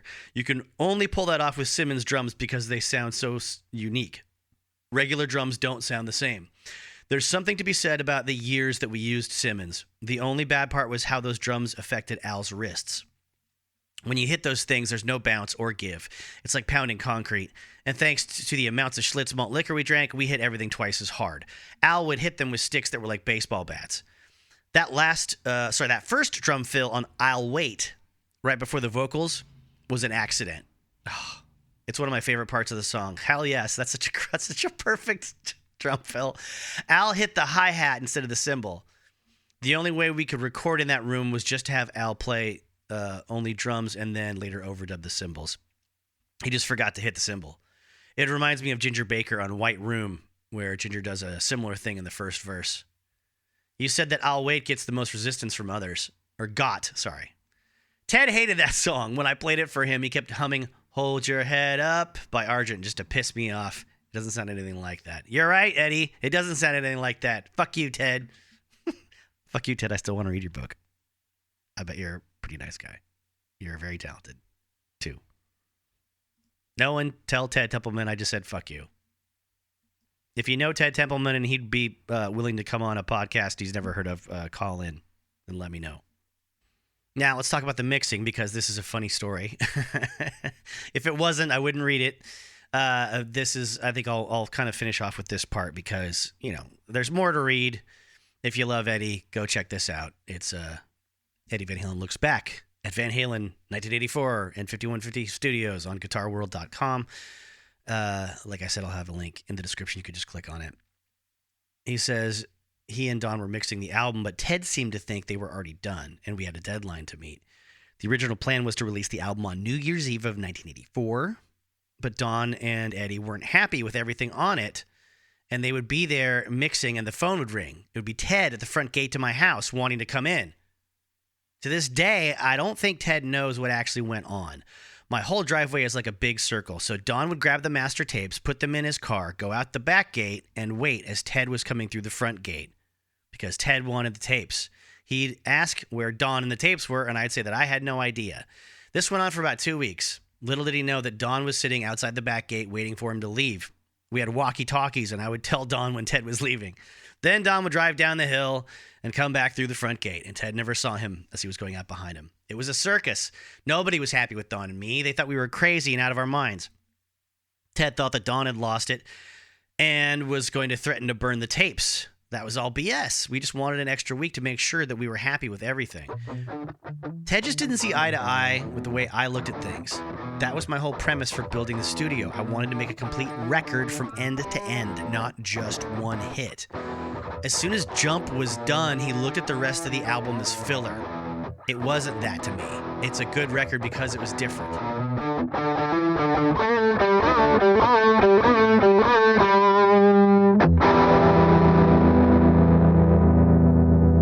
Well, folks, that's going to be it. I have to stop somewhere. if I don't stop now, I'll keep going forever.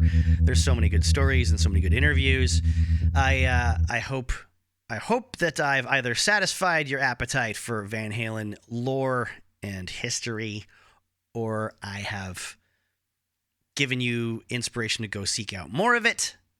Or if you already knew about every single thing I've talked about, I hope you got to just sort of bask nostalgically in everything you love about Van Halen. I will finish off by reading what I wrote on social media when Eddie Van Halen left us. If you would like to read about his last days and his last years and how poorly things went for him and some bad choices he made, I recommend finishing up that Rolling Stone article, The Joy and Pain of Rock's Last Guitar Superhero. Link will be in the description. And here we go. I rarely employ absolutist language. Like when people say no one has ever, or of all time, or this never happens, or no one's ever experienced this, you'll never know how this is, blah blah blah. I try not to use that kind of language, but in this case, a little hyperbole I felt was necessary. I wrote, no one made babies to Segovia or Malmsteen tunes. No one was ever seduced while the mood was set by a Satriani riff. Nobody ever got up the courage to slug that dickhead they hated from gym class at a house party while Jeff Beck's Wired was on the stereo. Their musical legacies are what they are for good reasons, but Eddie Van Halen caused multiple generations of both casual radio fans and die-hard academic music snobs to absorb the glory of his virtuoso guitar wizardry because they couldn't help but be moved by the way his guitar could swing and grind and blow the doors off everything people thought rock music would ever be capable of achieving. Thank you once again for being here. Thanks for giving a damn about rock and roll and movies and how they're made. Remember always, you deserve to be loved. You deserve to have a good time. You deserve to do fun, creative things that excite you. If nothing else, rock and roll is the best, and so are you. Please remember to replace the speaker on the post when you leave the theater. It could be considered an important stone in the reputable men. Thanks, Jerry. I mean business. I'm putting it down, ain't I? I ain't hearing no amens, but I ain't wanting any. No. Hellfire. Hellfire. All right. You see kooky gals with their bodies painted by a new wave pop artist in the wildest party scene ever put on film.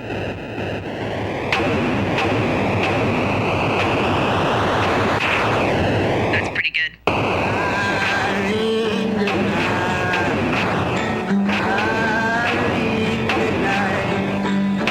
Good night, darling. Good night.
you burglar. Put my Yu-Gi-Oh cards down. Oh, I shot myself in the penis.